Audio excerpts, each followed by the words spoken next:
It's all your fault for having a wedding with a woman like that when I'm around. I didn't like it, so I just ruined it. I woke up in the hospital I was taken to, hearing my husband and best friend talking. I remember, in the middle of my long-awaited wedding, everything suddenly went black. As I continued to listen to their conversation, they started discussing something shocking. Sleeping pills. It turned out they were having an affair, and my best friend had added sleeping pills to my meal to sabotage the wedding. Knowing the truth, I decided to take revenge on them in my dazed state. My name is Michelle. I'm a stay-at-home mom living with my husband Tom and our son Michael. I've always had a complex about one thing. That we never had a wedding. 3 years ago, while I was pregnant with our child, Tom, who I was dating at the time, said, "The order is a bit reversed, but..." and proposed to me. I was over the moon about both the pregnancy and the proposal. However, my parents were strongly opposed. Even during the family gatherings, both families maintained their opposition. A shotgun wedding is out of the question. In response to my parents saying that, Tom's parents always seemed apologetic. And they assured me, no matter what decision you make, we'll make sure to take responsibility. Having an abortion wasn't an option for me, so I went against my parents' wishes and married Tom. At that time, we wanted a wedding but decided against it, considering the childbirth expenses. Now, almost 3 years after our son's birth, we still haven't had a wedding. It always bothered me. To someone like me, my husband finally said, "Let's have a wedding on Christmas." The reason being, I was gonna return to work at a hotel next spring, and our son was gonna start attending daycare. Knowing we'd be busier then, my husband felt we should have the wedding before that. Of course, I immediately agreed. I was so happy. Especially since my husband had been going out more often recently for drinks or other events, and I had started wondering, does he find it boring to be with me, or have I gone from being his lover and wife to just a mom? But it seems those worries were unfounded. The complex I had felt for so long vanished, and the recent concerns about Tom also seemed resolved. Looking back, I realize I was on cloud 9. The day after my husband's suggestion, I began planning the guest list. I have 4 close friends. I've been friends with them since high school, and even through college and starting our careers, we've remained tight-knit. Laura is a hardworking lawyer, Nancy is a working mom of 4-year-old twins, Rachel is currently expecting, and Isabel works at the same company as her husband. Though each of us is in a different stage in life, we regularly meet up for meals and trips, always staying in touch. I wanted to hand out wedding invitations to these 4 besties in person, so I decided to organize a lunch gathering. Congrats on the wedding. That sounds weird, right? Happy wedding, Michelle. Thanks for the invite. Rachel, the pregnant one, exclaimed. Thanks. Tom was like, let's have a wedding. I was so happy. But Rachel, make sure you don't overdo it, okay? You gotta take care of yourself. I said, only to be interrupted by Nancy, a mother of 2. No worries. I was working full-time when I was in her shoes. A wedding is a piece of cake. I had a tough time even with just 1 kid. Everyone's different, so really Rachel, don't push yourself. While we were discussing, Laura, the lawyer, playfully pinched my right shoulder. Hey! Don't flaunt your happiness like that. It's hard for Isabel and me to join the conversation. Right, Isabel? Isabel, looking a bit distracted, responded, huh? Oh, yeah. Seriously, don't show off. I observed Isabel and felt something was off. She seemed less lively than usual. Isabel was usually the lively one, often considered the cute youngest of our group of 4. So, her being unusually silent was definitely off. I wondered if the topics we were discussing were unsettling for Isabel, who was still single, or if they were subjects she'd rather we not touch upon. I chose not to delve deeper into it. On the day of my wedding, I was so excited I felt like I could fly. My husband and son were both dressed in matching tuxedos, and I finally got the chapel wedding I'd always dreamed of. My parents, who had initially opposed the marriage, finally seemed to accept and acknowledge us. They were all smiles at us, the newlyweds. I was worried about Rachel, who was pregnant, and Isabel, who seemed a bit down, but I was overjoyed to have all four of my dearest friends present with me. It was a truly, truly happy and wonderful wedding. I had planned so many special things for the reception afterwards. I was sure it would be a great time. I had no inkling of anything amiss. For the reception meal, we had prepared a French full course. I'd often heard brides say they were too nervous to eat much at their reception, but having been married for 3 years already, I was calm and collected. While enjoying the delicious French cuisine, I was comforted watching my son, seated between my husband and me, happily munching on his kid's meal. My son had been such a good boy, sitting quietly. We had promised him that if he got fussy, we'd take him to sit with his grandparents. He looked so adorable behaving like that. The reception went on without a hitch.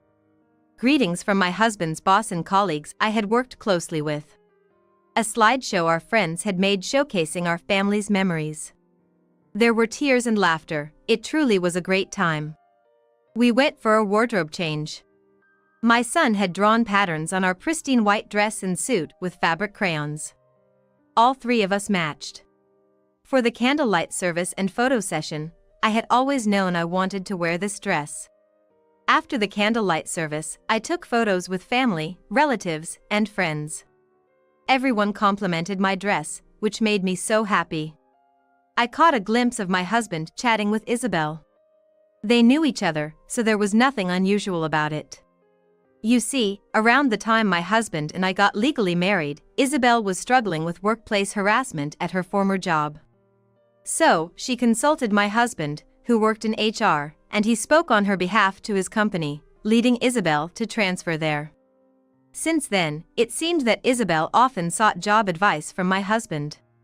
Considering I worked in a hotel, I figured my husband, being in the same workplace, would be better equipped to counsel her, so I too asked him to look out for Isabel. My husband appeared to be genuinely concerned, regularly assisting her since then. So, even when I saw Isabel laughing and taking pictures with my husband, I didn't think much of it. Things took a turn right before I was about to read a letter of gratitude to my parents. It happened while I was listening to a guest's speech. All of a sudden, my vision blurred, and everything in front of me seemed to shake. Up until that point, I felt perfectly fine, but all at once, my sight got fuzzy, and my thoughts became jumbled. I've got to hold it together. Even though that's what I thought, maintaining my seated posture became challenging. I'm gonna fall! By the time that thought crossed my mind, I was already on the floor. Michelle! What happened? I could faintly hear the alarmed voices of those around me. Someone shouted, "Call an ambulance," but I wanted to tell them, "No, I'm fine." Yet, I couldn't muster the strength to speak. My husband cradled me, constantly reassuring, "It's okay, it's gonna be all right, Michelle. It's just a sleeping pill, don't you worry. You'll be fine in a jiffy." Sleeping pill? What did he mean by that? I tried to figure it out, but I couldn't, and without understanding what he meant, I lost consciousness. When I came to, I was in a hospital. Beside me, my husband was holding my hand. Once he realized I was awake, he immediately called for the doctor. The doctor's diagnosis? An overdose of sleeping pills. "Do you recall taking anything?" the doctor asked. Of course, I had no such recollection. My husband seemed just as clueless, and we both shook our heads. The police wanted to get involved, considering the possibility of foul play. I told the police I had no memory of the event and had never taken sleeping pills. My husband stated, "We have no clue. Many people were around our food, so it's hard to say who might be suspicious. Heck, it might even be one of the hotel staff for all we know." I remembered me husband telling me, "It's just a sleeping pill, you'll be all right," before I blacked out, which made his statement seem odd to me. In the end, with neither of us having any leads, the culprit remained unidentified. The police said they'd continue their investigation and left. It was decided I should stay in the hospital for a couple of days just to be safe, and our son would be looked after by my parents. Relatives and friends rushed to the hospital for support. Once I was awake, and after the police finished their inquiries, they left. Left alone in the room, I was in a daze for a while. But after some time, feeling thirsty, I decided to drag my stand and head to the hospital shop to grab a drink. Then, in the hallway on the second floor near the store, I spotted my husband and Isabel together. "What's going on?" I thought as I approached. I couldn't believe my ears when I overheard their conversation. "There was no need to go that far. It wasn't a lethal dose, so it's fine. It's your fault for having a wedding with that woman when I'm around. I just ruined it because I didn't like it." Isabel said that, wrapping her arm around my husband. I couldn't process what was happening. What's their relationship? Are they just colleagues? What did she mean by lethal dose? I knew I couldn't get caught listening, so I hid behind a pillar in the hallway to overhear their conversation. My husband caressed Isabel's head, saying, "I'm real sorry. You're the only one that matters to me. I had a feeling Michelle was getting suspicious lately, so I just put on a show with that wedding. I explained it to you, didn't I? I don't want to be taken for a ride with ridiculous child support. It's just till we don't have to spend on Laura anymore. You know?" Isabel, narrowing her eyes at her husband, said in a coquettish voice, "You promised, remember?" Hearing that, even I could tell what kind of relationship my husband and Isabel had. They were having an affair. Deceiving me, keeping our marriage intact, all while continuing their illicit relationship. A marriage of convenience, just for the sake of it. Moreover, Isabel, who wasn't satisfied with even that ceremony, drugged it to ruin it. I've been betrayed by my husband and Isabel, the two most important people, all this time. After that, tears wouldn't stop flowing. I couldn't bear to watch my husband and Isabel getting all lovey-dovey anymore. I gave up going to the hospital store, returned to my room, and pulled the sheets over my head. My emotions were all over the place, but oddly enough, my mind was clear. The more I thought about it, the more unforgivable what my husband and Isabel did became. I was filled with regret and sadness. "You should rest up." Even though the doctor told me that, I was wide awake and couldn't sleep. I cried all night, and as the sun rose, I was determined to get my revenge on the two of them. 24 hours ago, the love I thought I had for my husband, whom I believed I loved so much, had vanished. And the friendship I valued so much with Isabel had disappeared without a trace.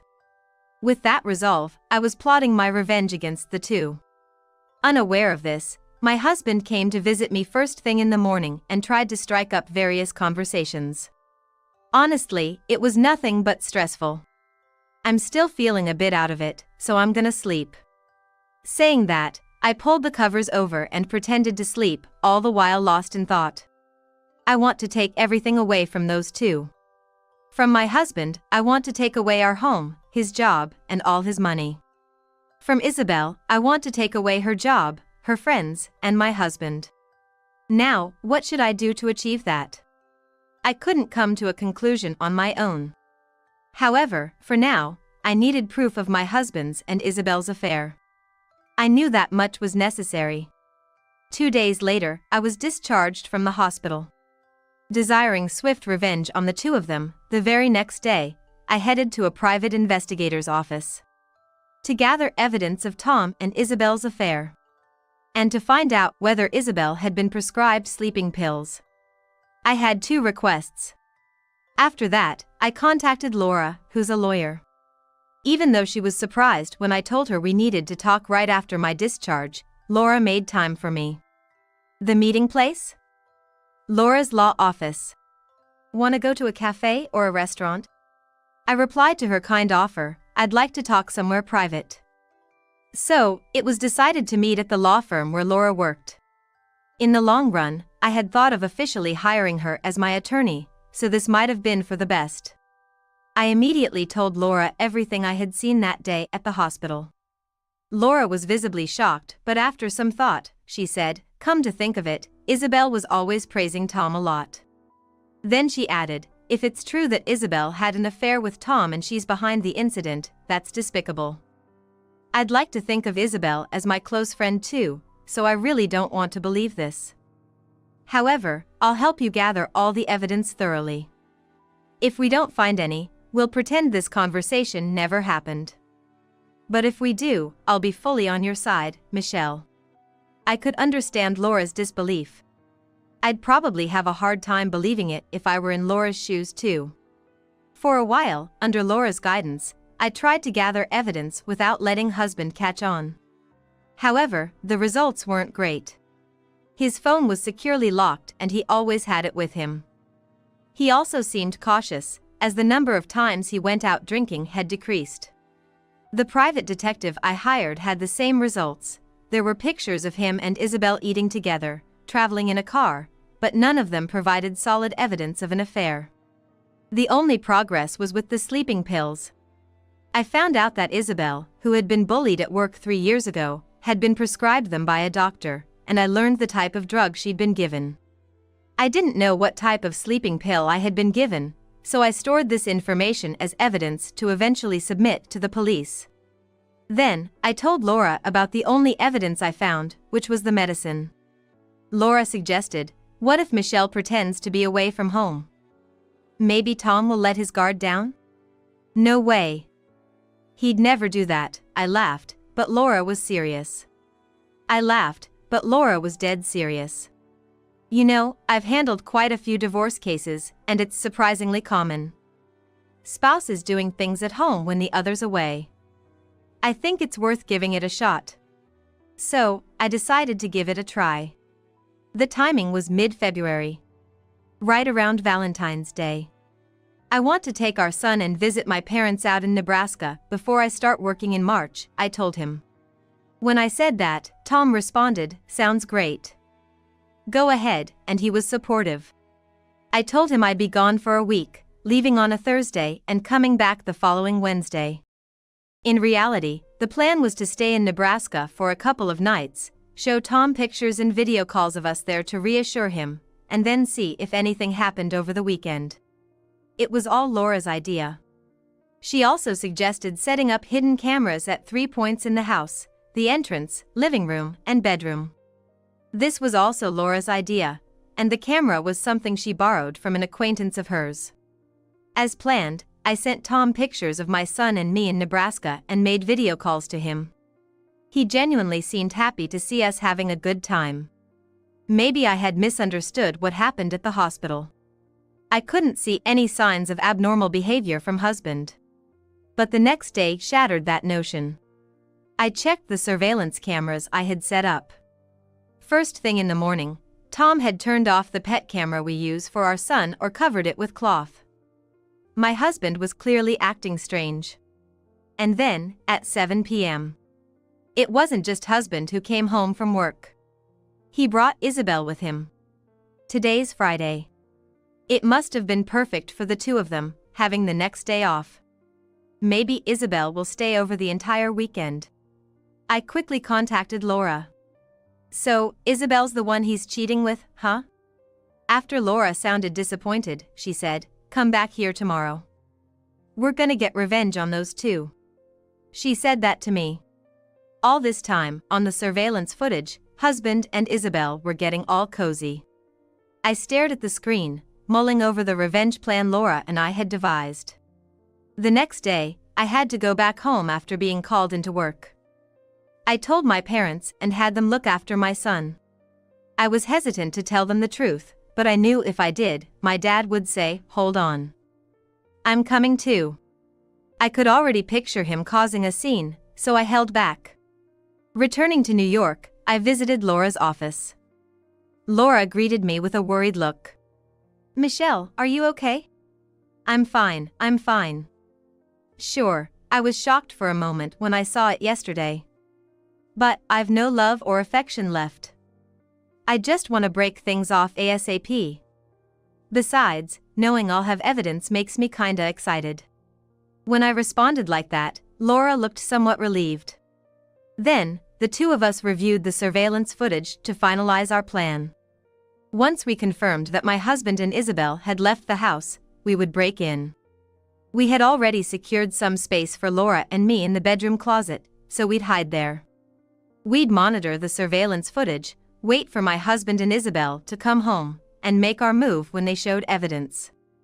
During that, I would snap photos with my smartphone. Laura would record a video. However, my cautious husband didn't seem to want to leave the house at all. Isabel tried persuading him several times, saying, "Come on, let's go out. Let's have a date." But he declined every time. Watching with impatience, they finally left in the car to get groceries for dinner. As soon as Laura and I confirmed that, we executed our plan. We quickly went back to the house and successfully hid in the closet. After waiting for about an hour, my husband and Isabel returned, holding hands. It seemed like Isabel was gonna cook dinner, wearing an apron, but it was evident she had nothing on underneath. Seeing Isabel like that, my husband, seemingly overwhelmed by passion, pushed her onto the couch and started to make a move. We exchanged glances and nodded, then left the closet and approached the two of them. The first to notice me was my husband, who had been holding Isabel from behind. Our eyes met, and my husband froze for about 5 seconds, then turned pale, and immediately let go of Isabel. "Why'd you stop?" Isabel said in a playful voice, lifting her head, and she froze too. She said to the two of them, "I knew you two were in that kind of relationship. I wanted proof but couldn't get any. That's why I made up the story about going back home. Now I can get a divorce." "When did you find out?" my husband asked, his voice trembling. "I overheard you two at the hospital. So, I knew you both drugged me." "Wait a minute, that's not true. I didn't drug her. It was Isabel who did it on her own." As expected, my husband spilled the beans about the drug. I grinned. "Did you get it, Laura?" "Got it perfectly." With that, Laura entered the living room. "Why the heck is Laura here?" The first to react was Isabel. "Michelle hired me. I didn't want to believe that Isabel was cheating and drugging drinks, so I was helping her gather evidence to prove it wrong. But I was shocked to see that it was actually true on the video." "What do you mean by request?" Tom, having met Laura a few times and knowing her profession, asked anxiously. "Tom, what you did counts as infidelity. Michelle has the right to divorce you and claim alimony." "Whoa! Hold on. It's not like that. It was just a fling with Isabel. Please don't get the wrong idea." Laura's words shook him, and the husband quickly denied them. "Wait a minute. A fling? You told me once our kid grows up, you were gonna divorce Michelle, didn't you? Was that a lie?" "Of course it was. Who the hell would choose someone like you over their family?" Isabel was lost for words at husband's harsh statement. Seeing Isabel's reaction, Laura decided to pile on more. "I'm sorry to say this when you're upset, Isabel, but we also got testimony that you drugged Michelle's drink. So what? You can be charged with crime of injury. The police will be here any minute now." "What?" Laura was speechless. She seemed too shocked to say anything. "Wait. Stop it. It was just a joke, right? Tom, help me out here." Isabel cried out to my husband for help. Tom ignored Isabel's pleas. Laura said to him, "If you knew that Isabel was mixing in sleeping pills, there's a chance you could be considered an accomplice." "Why me? She did that on her own." Afterwards, when the police arrived and were shown the footage we had taken earlier, both Isabel and husband were taken to the station for questioning. Additionally, when I mentioned the information I'd obtained from a private investigator about her being prescribed sleeping pills, they responded, "We'll thoroughly investigate that matter as well." I was told that. After Tom and Isabel were taken away, I booked a hotel room and toasted with Laura. I didn't want to spend another second in that house. And for the final touch at the hotel, I sent videos of the affair and the testimony about the sleeping pills to the company where Tom and Isabel worked. The effect was immediate. A week later, husband was questioned at the police station. Fortunately, he wasn't charged, but he did lose his job. After the company saw the 2 videos and confirmed the facts, several testimonies came forward about the 2 acting suspiciously at work. As a result, my husband was forced into voluntary retirement. Everything went according to mine and Laura's plan. Around that time, I began discussions about divorcing my husband. My husband came alone to Laura's office. "Didn't you hire a lawyer?" He replied, "I asked a friend, but they turned me down because they said the odds were overwhelmingly against me." Then, after taking a deep breath, he began to plead. "That's not why I came today. I came to ask Michelle for forgiveness. Please. I'll pay alimony or whatever it takes, just don't divorce me." Saying this, my husband got on his knees and begged. I was unmoved by his pleas. Why would anyone want to get back with a man who cheated and is now unemployed? At least, I don't. "Let's get a divorce." "No. I'll never do it again. Please reconsider. And Tom Jr. needs his father, right?" I was disgusted that he would bring up our son at this point. "We don't need a jobless father who's been unfaithful. Even without you, I'm confident I can raise our child without any hardship." Despite what I said, my husband tried to continue with his excuses and begging. Laura interrupted him. "This isn't going anywhere. Should we bring this to mediation? Tom, you're clearly at a disadvantage. The legal fees will just deplete your savings. For us, as long as we get the divorce, it doesn't matter how. But for you, it'll just be like throwing your money away." Tom held his head in his hands and let out a scream. After pondering for a good 5 minutes, my husband finally said, "Give me some time to think," he said in a strained voice, and then left the office. Seeing his state, Laura and I couldn't contain our laughter and burst out laughing. 2 weeks later, Tom messaged me agreeing to the divorce and we decided to meet again. The location was once again Laura's office. My husband who came looked extremely worn out. It seemed like he had given up this time, as he unemotionally accepted all the terms Laura proposed. In the end, he would pay a compensation of $15,000, monthly child support of $400, and I'd also get half of my husband's severance pay. We settled on the agreement with no division of assets for my husband. However, he seemed unable to find a new job and begged, "Can I make the compensation payments in installments?" Without any division of assets, the only money he had was his severance pay. Being jobless, he probably had no choice but to use that for living expenses. Reluctantly, I agreed to let him pay in installments by increasing the compensation to $16,000 as interest. And so, we got divorced without a hitch. I managed to get the money as planned and rendered my husband jobless. I believe I took everything from my husband, family, job, and money. Next is Isabel. 4 days after the divorce was finalized, I got a call from Isabel's lawyer, asking to settle the matter of the wedding out of court. Just like always, we decided to discuss it at Laura's office. As soon as Isabel entered the office, she pleaded, kneeling down, "Please forgive me. I'll pay any amount of compensation." Recalling my husband groveling in Laura's office, I had to chuckle, "Not gonna happen." That's what I replied. "Why? Aren't we friends?" "I'm hurt." The look on Isabel's face made me angry. "Who had an affair with a friend's husband and then drugged me? It was you who betrayed me first, wasn't it, Isabel?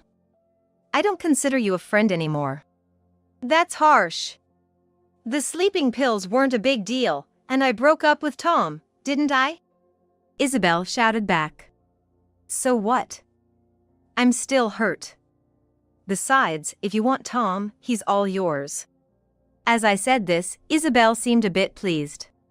"But just so you know, he's unemployed. He quit his job after the affair with you got out. Now he's jobless and can't even pay me alimony. If you're okay with such a man, go ahead.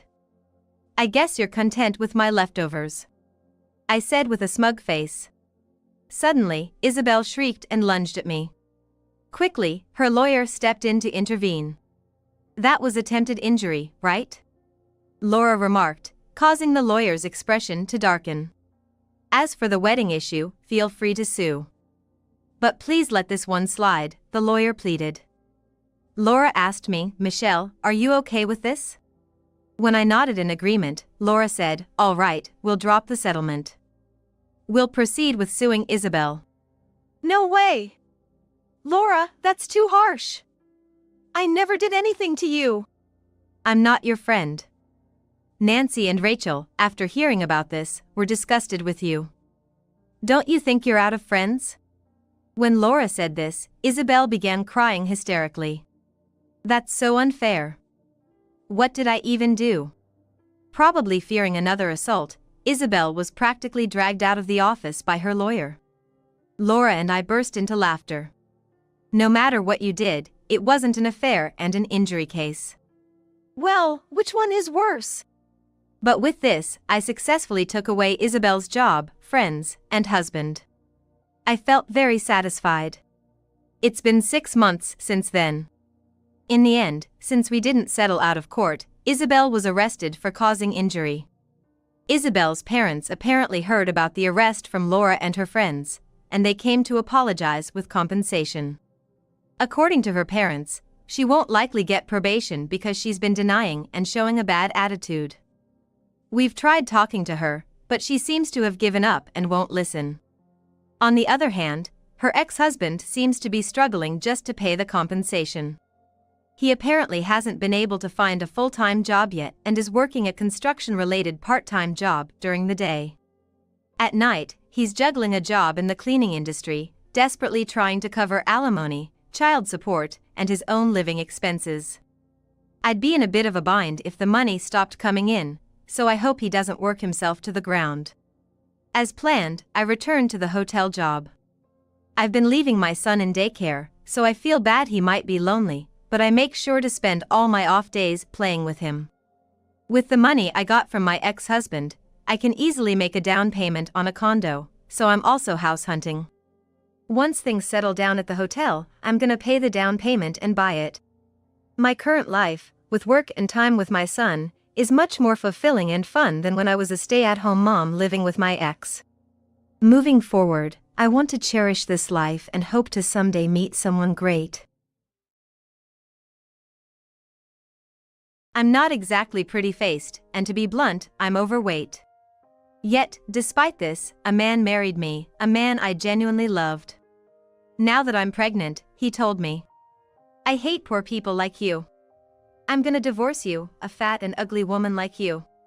Raise the child in your belly on your own. I can't believe he said such hurtful things to me. I wonder how he could say that to me. My name is Catherine. Growing up, I was never the center of attention, always in the quieter groups. To be honest, I've always been on the heavier side, and I'm well aware I don't have a traditionally cute face. So, I never really had admirers. But, surprisingly, I was quite athletic in school and was one of the top performers during PE. The female gym teacher would often compliment me, saying, Catherine, you're so flexible and healthy. Your skin even glows more than anyone else's. I suppose being top-notch in PE was the only area where I could shine. And having a gym teacher notice that made me incredibly happy. After high school, I chose to attend a beauty and health vocational school. I genuinely enjoyed learning about makeup techniques, body mechanics, and how to maintain good posture. I was among the top students. And I felt this was my calling. Eventually, I found a job at a spa that offered massages. It wasn't a big company, and the pay wasn't great. But I felt a sense of purpose, and many clients requested me. The spa wasn't exclusively for women, men could also get oil massages and relaxation massages. One of the male clients was Bob. Bob once said, after one of my massages, You're really good. I don't think I can get a massage from anyone but you. He praised me a lot. He even advised, Why not spread your skills more? You're that good. It felt great to be complimented on something I'm confident in, so I naturally developed feelings for him. I mean, anyone can do what I do. But yeah, I trained all the staff here. I replied modestly, but deep down, I was falling for Bob. Perhaps he sensed my feelings, because he eventually asked me out. Bob knew many trendy places, and he was fun to talk to. Being with him always lifted my spirits, and I started thinking of marriage. And maybe he sensed that too, because he proposed, and we got married. It felt like the peak of my life. I mean, I never stood out in school, wasn't particularly pretty, and was overweight. Because of that, I never experienced being popular or sought after. Yet, I was able to marry such a wonderful man. We rented a small apartment and began our life as a married couple. I imagined a future filled with endless smiles and happiness. I would even daydream to that extent. But those hopes were too idealistic. The times of such joyful smiles didn't last very long. My sister became the source of trouble in our marriage. Yes, I have an older sister named Rachel. Rachel was the opposite of me, pretty and with a great figure.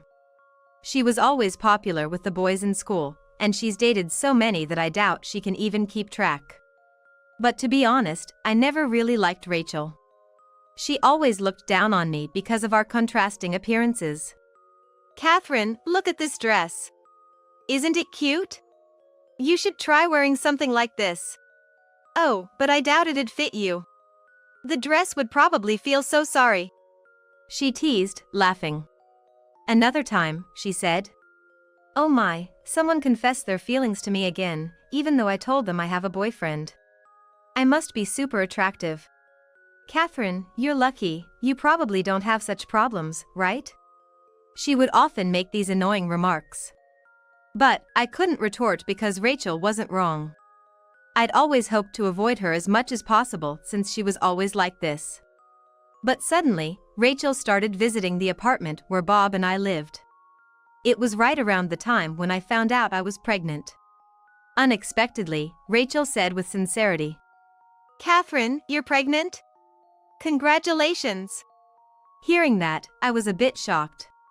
Maybe her perspective changed since I got married. My feelings of surprise turned to joy. However, I felt a bit off shortly after. After looking around our place, she asked, "Is Bob not home today?" I thoughtlessly told her he was at work, but she kept talking about him. "So, what's Bob like? Does he get weekends off? Where do you guys usually go for dates?" I was bombarded with questions. I felt she spent more time talking about that than my pregnancy. It started to bring back all the negative feelings I had about her, but she just asked her questions and then left. The short interaction left me feeling drained. But after that, almost every weekend, Rachel started coming over. Bob was home on weekends, and initially, Rachel was all smiles and greeted him. "Bob, you're gonna be a dad soon. Congratulations." But, as her visits became frequent, she began to focus her attention solely on Bob, barely acknowledging me. Moreover, she started showing up in stylish clothes she usually wouldn't wear. I've never been much of a catch, but after all, I'm still a woman. I could see through Rachel's intentions. She was definitely coming to see Bob. It was evident from the way her voice and expressions became more feminine around him. Despite my growing discomfort, the bond between them seemed to be strengthening. I had always believed that Bob wouldn't fall for someone like Rachel, especially now that he's my husband. But as time passed, I began to feel an unsettling atmosphere, like my trust in him was being eroded. While Rachel and Bob's relationship appeared to grow closer, Bob's attitude towards me seemed to be cooling. Usually, when he'd come home from work, he'd say with a bright voice, "I'm home. I've had a long day and can't wait to eat your cooking." And during dinner, he'd praise, "This is so delicious. I'm so lucky to eat your cooking every day." However, a few weeks after Rachel started visiting, those kind words vanished. Instead of his usual demeanor, when Bob came home from work, he'd sigh and grumble. "Man, today was exhausting. Why on earth does the boss talk so darn long? And during dinner, he started to complain. I really wanted to eat some meat today. This isn't filling at all. I felt increasingly lonely and finally confronted Bob. Hey! Have you been irritated lately? Why does every day seem so miserable to you? To my surprise, Bob shot me an angry glare. Something I hadn't seen even when we were dating. What? I don't want to hear that from you. You don't understand anything. After all, you just work some slow-paced job and earn peanuts. His words felt harsh, almost like verbal abuse. I was deeply hurt, on the verge of tears. I never wanted to fight, but I couldn't stay silent either. I don't work slowly, and my salary isn't that low. Before I could say more, Bob cut me off. That's enough. I'm gonna take a bath and then hit the hay. And with that, he headed straight to the bathroom. From then on, Bob often came home late and was constantly on his phone when he was home. I had a growing sense of unease. Especially since I was nearly 7 months pregnant. I didn't want to think negatively, but there were things I couldn't help but wonder about. One day, I gently prodded. Rachel hasn't been around lately, has she? Indeed. Rachel, who used to visit almost weekly, had suddenly stopped coming. However, Bob nonchalantly replied. Who knows? Rachel lives in the next town over. If we wanted to see her, we could any time. This response alarmed me. I had never mentioned that Rachel lived in the neighboring town. Moreover, Rachel had just moved there barely a month ago. By that time, she had already stopped coming to our apartment. Unable to contain my suspicions any longer, I blurted out. How do you know Rachel lives in the next town? Are you hiding something with her? It sure seems like it. I finally blurted it out clearly. It was clear how much Bob meant to me, which is why I expressed myself so emotionally. I expressed my feelings so strongly just because I wanted to convey how I felt.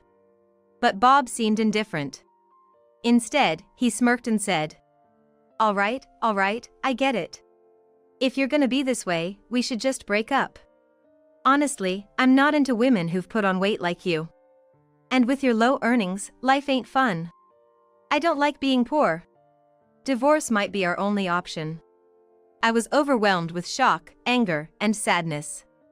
Especially with our baby on the way. That's so cruel. What about our child? In rapid succession, he retorted. Raise the kid by yourself. I'm not gonna be that child's father anymore. Look, I like beautiful women with great figures like Rachel. I've decided to marry Rachel once I divorce you. So, you're useless to me now. I married you because you were good at massages and seemed like you'd handle the housework, but I'm over it. He was just going off. I couldn't even get a word in. But being told such blunt truths made me change my feelings instantly. There's no point being with this man anymore. Actually, I realized I didn't want to be. Surely, Bob and Rachel had something going on. With my feelings completely cooled, I told him. All right, let's break up then. Take care. Then, I handed him the business card of the divorce attorney I had prepared, foreseeing this situation. Wow, you're quick. I can divorce you right away with this. Once it's finalized, I might just head over to Rachel's place. You can keep living your broke life. Bob was all excited as he took the business card, but if he truly planned on marrying Rachel, that excitement would probably fade pretty quickly, wouldn't it? But he didn't seem to realize that yet. So, I immediately started preparing to move out. I quickly secured a new place and decided to live there for a while. My belly was starting to show, and I was thinking of taking a break from work. About a month after I left our home, my phone rang one day. It was Bob. Even if I didn't answer, I knew what he wanted. Still, I picked up to settle things. His voice was frantic. Hey, where are you? Do something, come on. I calmly responded. I'm in one of the new luxury condos. It's spacious, has a great view, it's perfect. There was a pause from Bob. What? How can someone broke like you afford such a place? He'd probably think that way, wouldn't he? After all, he just assumed I was broke without knowing the whole story. But to be clear. Why? Because I have around $700,000 in savings.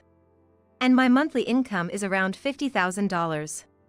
He probably wouldn't believe it, but it was true. What I mean is, sure, the income from treatments at that workplace alone might not have been that much. However, the truth is, I was actually allowed to have a side job within that workplace. I taught remote massage classes online. At the workplace, I became an instructor, teaching beauty and health courses, including massage techniques. Initially, the spa owner appreciated my skills and knowledge, suggesting I try it. The staff at the same workplace also acknowledged that they improved faster thanks to my teachings. However, in the beginning, there wasn't much in terms of results. It was probably like that when I first started dating Bob too. Things changed, and now I have about 2,000 students nationwide. With a $50 membership fee, I made $100,000 monthly. I got half of it, so my share was really $50,000. When I told Bob this, he shouted, "Why didn't you tell me sooner? We wouldn't have divorced. And we could have lived in a better house." Too little, too late. He had always seen me as just a housemaid good for chores and massages.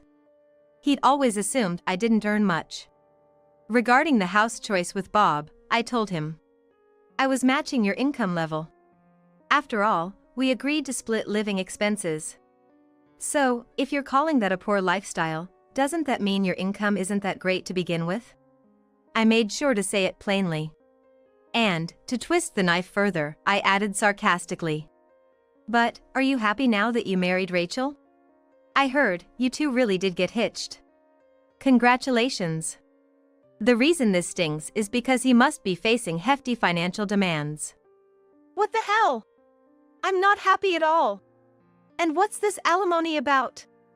Indeed, I had consulted with a private investigator about Bob even before our divorce. So, after our divorce, I received evidence of him cheating with Rachel. So, I tried claiming compensation for emotional distress.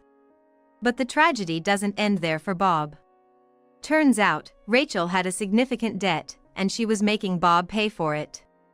Rachel always attracted a lot of attention, and she was notorious for her affairs. Furthermore, Rachel had previously been through a divorce. The reason for their separation was Rachel's infidelity. Consequently, she had been charged with child support and property division due to that divorce. To cover these payments, Rachel had already accumulated a significant amount of debt. I was, of course, aware of this.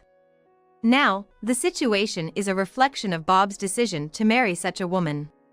Moreover, I'll also be claiming child support for the baby I'm carrying. So, with our divorce, Bob now faces a slew of hefty payments and has started a life burdened with debt. When I explained all this, Bob exclaimed, "Hey, the baby in your belly is mine, right? A child needs a father. Right, Catherine?" But who was the one who cruelly called me ugly and fat? Now, it's too late for such remarks, and there's no way I'm going to accommodate him. If you need money, why not spread your skills to everyone? You told me, remember? That everyone would benefit from Catherine's expertise. I took that advice and look where I am now. You should do the same. I suggested. It's pretty ironic, really. Because even though he was the one who suggested it, I was the one who acted on his advice, earning a high income. He neglected to notice my growing income and rashly labeled me as poor and then discarded me. Now, he's the one leading a life of poverty. Nowadays, Rachel keeps telling him, "What's wrong with you? I thought you were a capable man, but you're nothing but common folk. Work harder and earn more money. You're just a man to repay my debts." Come to think of it, when Rachel asked about Bob in the past, I thought it would be best to speak slightly favorably of him, so maybe I embellished the truth a bit. But all things considered, since both have similar life stories and ended up together, maybe they should just figure things out together. That's what I conveyed before ending the call. Nowadays, Bob is working day and night, juggling his main job and side jobs, trying to repay the massive debt he's incurred. All while Rachel, his wife, doesn't seem to be working earnestly at all. It's a living nightmare. Well, can't be helped. Bob not only abandoned me, but also the child in my womb. It's only fitting as a punishment. On the other hand, a couple of months later, I gave birth to a healthy baby boy. While he's been dealt the card of not having a father, my parents and my workplace's owner have been supportive, and the child is growing up well. The initial months of raising a child meant I couldn't engage in any work-related activities, but fortunately, I had savings. Unexpectedly, even after my temporary retirement, my archived instructional videos kept generating steady income. Thanks to that, my child and I are leading a comfortable life. It all happened when we were sitting at the reception desk at our wedding. I've come here to get my compensation for the affair. Huh? Both John and I were literally dumbfounded. But what surprised me even more was the fact that John had indeed cheated. Damn. I thought I'd never get caught. And he was justifying it, making it impossible to have a proper conversation. Do you really think you have any appeal as a woman? I married you because you can cook well and you have a body that looks like it can bear healthy children. Stop kidding around! I had reached my limit and slapped John right across the face. Until now, no matter how rude John was, I had always got through it with a smile and a joke. But this time, I couldn't let it slide. I swore to myself that I wouldn't be satisfied until I had cornered him. On the long-awaited morning of our wedding, I was in the dressing room, wrapped in a pure white dress, secretly hoping that John would tell me, "Lily, you look beautiful." John had been high-spirited since the day before, genuinely looking forward to the wedding. I thought he would be pleased to see me looking different. In fact, I looked better than usual in the mirror, and both my parents and my in-laws praised me. I'm a bit on the chubby side and usually dress plainly. But today, I thought I should be allowed to enjoy being the star of the show. John and I are from the same university. When I was a freshman, he was a senior. I was a member of the broadcasting club, and that's how I met John, who was the captain of the sports team and a well-known figure on campus. Our relationship developed smoothly, and we submitted our marriage registration before our wedding, and we've been living together for the past 3 months. Living together made the wedding preparations more efficient. The wedding venue was about a 10-minute train ride from our house. It was a casual restaurant without any formality. The beautiful and stylish interior made it very popular for private parties. John entered the dressing room. I suppressed my excitement and asked, "Does the dress suit me?" Immediately, John broke into a wide smile and stroked my head. "You've still got a round belly, haven't you? Hope you'll give birth to a healthy baby." I was utterly dumbfounded. Even our parents frowned. "At least don't say that today." "Why?" "It's the truth. I even went on a diet to fit into this dress for the wedding, you know?" I forced a smile and patted my belly. In such moments, I feel bad inside, but I always try to brush it off with a joke. One of John's shortcomings is that once he gets too carried away, he can't stop himself. He was teasing and said, "Hey, your belly looks like a balloon." The bride is supposed to be the most beautiful woman on her wedding day. Stop it before you hurt Lily's feelings. John pretended not to know what he had done wrong, saying, "Well, a fat person is a fat person. I'm sorry for our son, he's always been childish. Even though you are younger, you are much more mature." There was no blame for my mother-in-law. "I don't mind. It's just his usual self." I flashed a grin and laid on the sarcasm as thick as I could.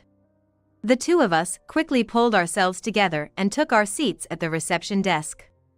We wanted a homey wedding and decided to greet the guests personally, bride and groom both.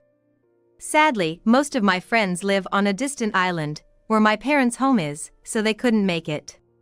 On the flip side, John had a lot of acquaintances attending.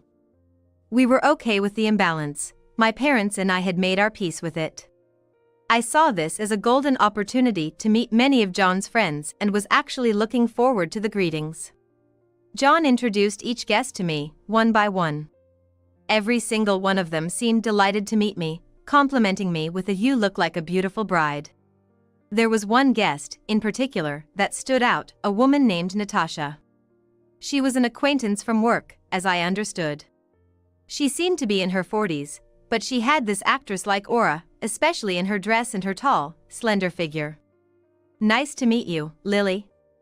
I've always been under John's care," she greeted me. "Oh, is that so?" I was certainly overwhelmed by Natasha. "He's a looker, right? And she's got her stuff together at work. Quite a different story from someone else I know." She indeed had the aura of someone who's competent at her job. Her designer suit fitted her perfectly without being too flashy, and her makeup was flawless. John was looking at Natasha with a kind of admiration in his eyes that he never showed to me, and Natasha was gracefully accepting his attention.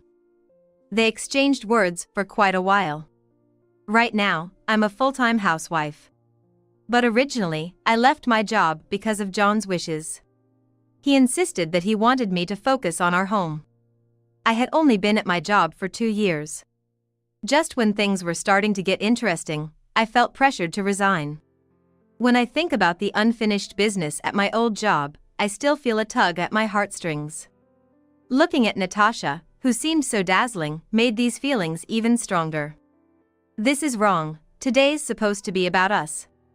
Our guests should leave having had a good time. I swallowed the anger rising inside me due to John's insensitive remark and kept up with the greetings. Then, a middle-aged man in a suit appeared.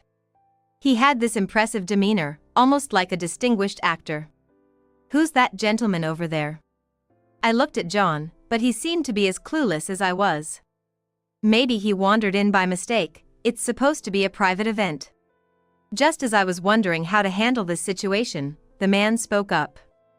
"I'm here to discuss the compensation for an affair." "Excuse me?" John and I were literally stunned. "I'm in this line of work." The man handed out his business card with a professional demeanor. It bore the name of a well-known company, and his job title was impressive. He was dressed in an expensive suit, and he carried himself with calm and composure. He didn't seem like he was making things up.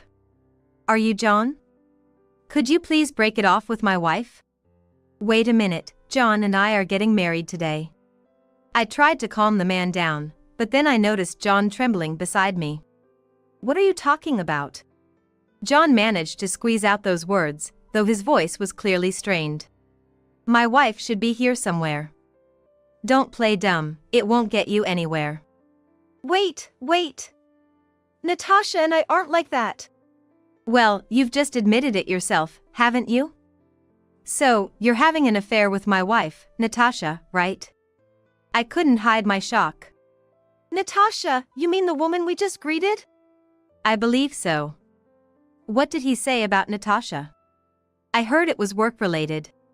"Actually, Natasha doesn't work." The man sighed deeply. "Let's change the place. Can we use the green room?" I asked my parents to handle the reception, and went ahead to the green room. The man, who introduced himself as Kyle, sat down on the sofa in the green room and started talking. It's a blatant lie that Natasha has anything work-related to do with John. I found out through her phone records that she met John on a dating site. My in-laws, who were already in the green room, exclaimed in surprise. "We didn't know anything about this. Don't make strange accusations, we could sue you for defamation." But Kyle remained calm. "It seems that Natasha has been having an affair with John for 2 years." This time, I couldn't help raising my voice. 2 years ago. But we've been dating since our college days, isn't this some kind of mistake? The phone records show it clearly. Actually, I've been very busy with work for the last few years, with lots of business trips and overtime. It seems that Natasha had the affair when I wasn't looking. Saying this, Kyle took an envelope out of his bag. Inside were printed screenshots of Natasha's smartphone and a couple of photos of her with John. This is definitely John in these photos, isn't it? My parents gathered around, and we all checked the photos. I've been away from home a lot, I can't say I was blameless. But does that justify an affair? My parents muttered in unison, no, it doesn't.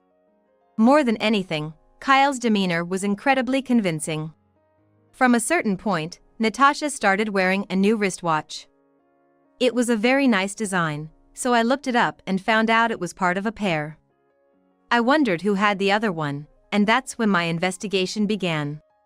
Kyle had been investigating Natasha's actions during his breaks at work, and discovered that she frequently visited a certain station.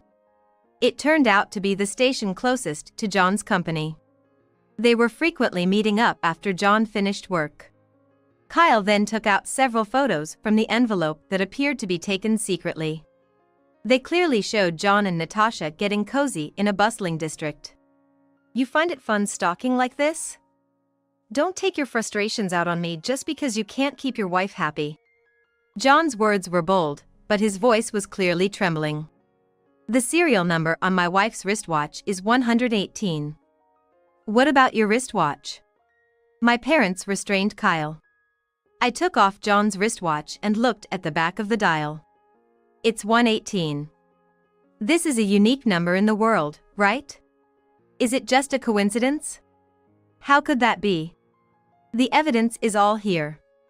Why don't you just admit it and tell the truth?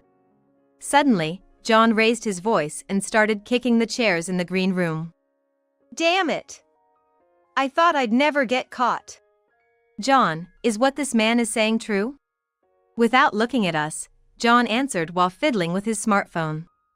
There's just one thing that's different. I really do love Natasha. My in-laws whispered to each other in a confused tone.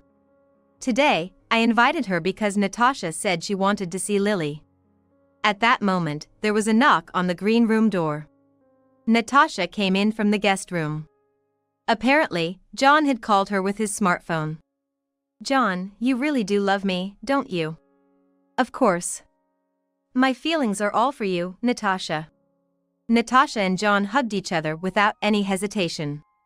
This time, I couldn't just laugh it off as a joke. I carefully chose my words and asked John.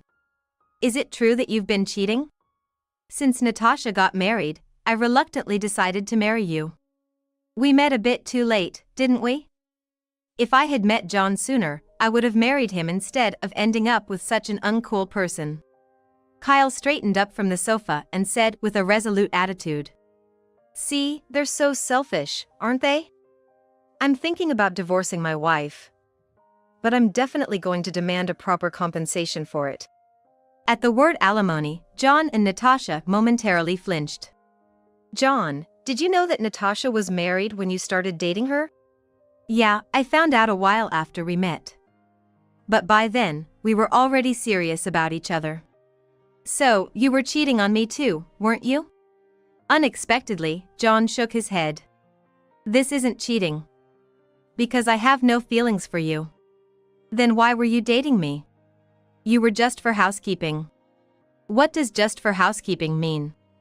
According to John, Natasha was his true love, but he needed someone to take care of the household and he wanted children, so he decided to marry me. It seemed he also judged that it would be a good cover to get married around this time for the company and society. Do you really think you're attractive as a woman? I married you because you could cook a little and you seemed like you could bear strong children. I've had enough. I reached my limit and slapped John. It was the first time I had ever hit someone. My right hand was tingling. At the same time, I felt disgusted, as if I had touched something filthy. Immediately, Kyle pulled out a wet wipe from his bag and handed it to me. Gratefully, I took it and wiped my hands thoroughly. Ow! What the hell are you doing? You think you're in a position to defy me? Even my mother-in-law couldn't stay silent at his words. Have you always talked to Lily like that? No, Mom, I just lost my temper for a moment. Hey, Lily. I got scolded because of you. It's your fault. There's no way that's true. Is it really true that you've been cheating for the past 2 years? John snorted triumphantly. You can't trust what this guy says. Besides, the photos might be fake.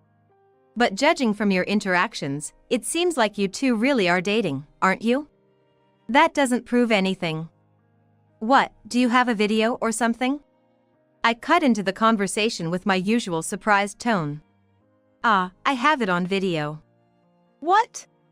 Actually, I had secretly recorded today's situation in the dressing room with a hidden camera, planning to show it as a surprise later. I took out the camera from behind the flower arrangement in the room and checked the footage. From the part where John called me fat to where Kyle confronted him about the affair, everything was recorded. Unexpectedly turning into big news. But it should be sufficient evidence of the affair. Well done, Lily. And as for this guy. Lily, I am truly sorry. My in-laws both apologized to me together. You don't need to apologize. No, it's also our fault for spoiling John and letting him become like this. What can we do to make it up to you? John, you should apologize too. No way. I haven't done anything wrong. Loving someone is a good thing, right? That's what Mom taught me. That's not what I meant. Stop talking back and apologize to Lily right now. It's okay. The foolish one here is John. John, Natasha, how about making a cheating confession in front of the camera? Say cheese. I grinned and pointed the camera at them. I didn't expect to have this side of me. Hey, don't make that face. Just joke around and reply like you always do. This is my way of joking around. I can't overlook this. Then should we cancel the wedding? You're the one who's going to be embarrassed. I was at a loss for words. The party's start time had already passed. The guests must be waiting for our entrance at the venue. No, I should stick to my own decision. Fortunately, I had invited only a few guests. And they were all trusted close friends, so I could make up for it later. The one who really deserves pity here is John. He cares about appearances, so he invited his bosses from work and even his mentors from his college days. Alright, I've got it. Let's start the wedding ceremony. However, just to let you know, we are going to change the flow a bit. I went out to the venue and took the microphone from the MC. John followed behind me. There was a round of applause from the audience. Thank you all for gathering here today. We were supposed to hold a wedding ceremony, but today's event has been changed to an emergency press conference. The venue suddenly became noisy with whispers and murmurs. With clear and articulate pronunciation, as if I had been trained in broadcasting, I continued. Today, we have a guest named Natasha, who is an acquaintance of John through work. But in reality, well, John?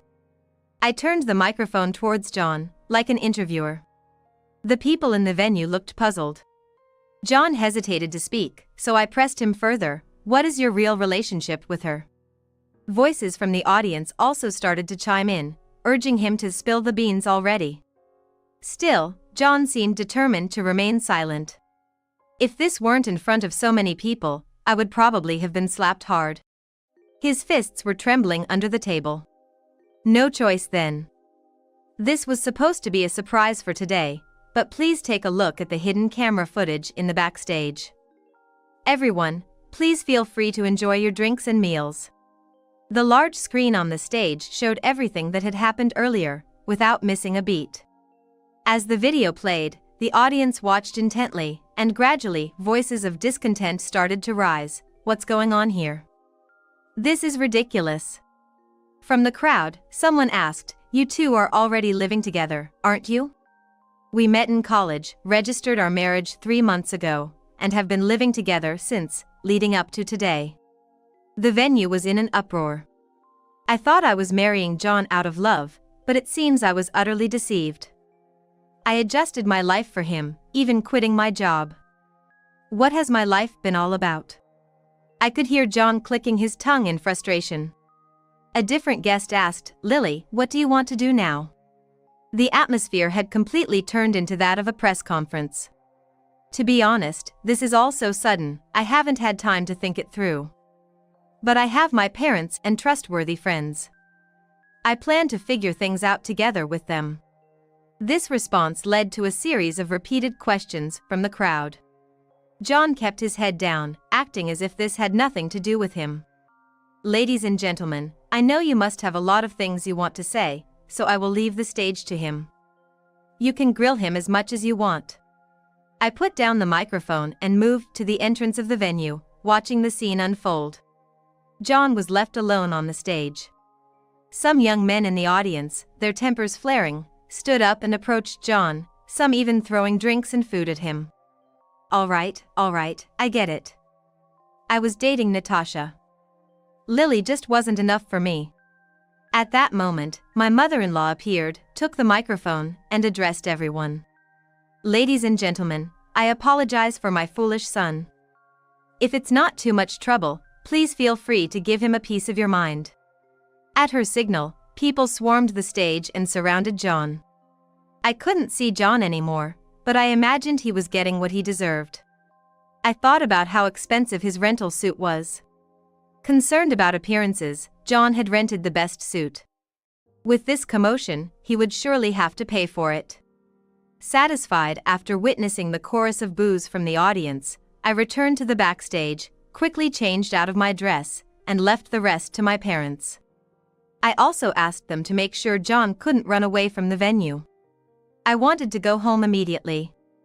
Ever since we started living together, John had been extremely opposed to me entering his room.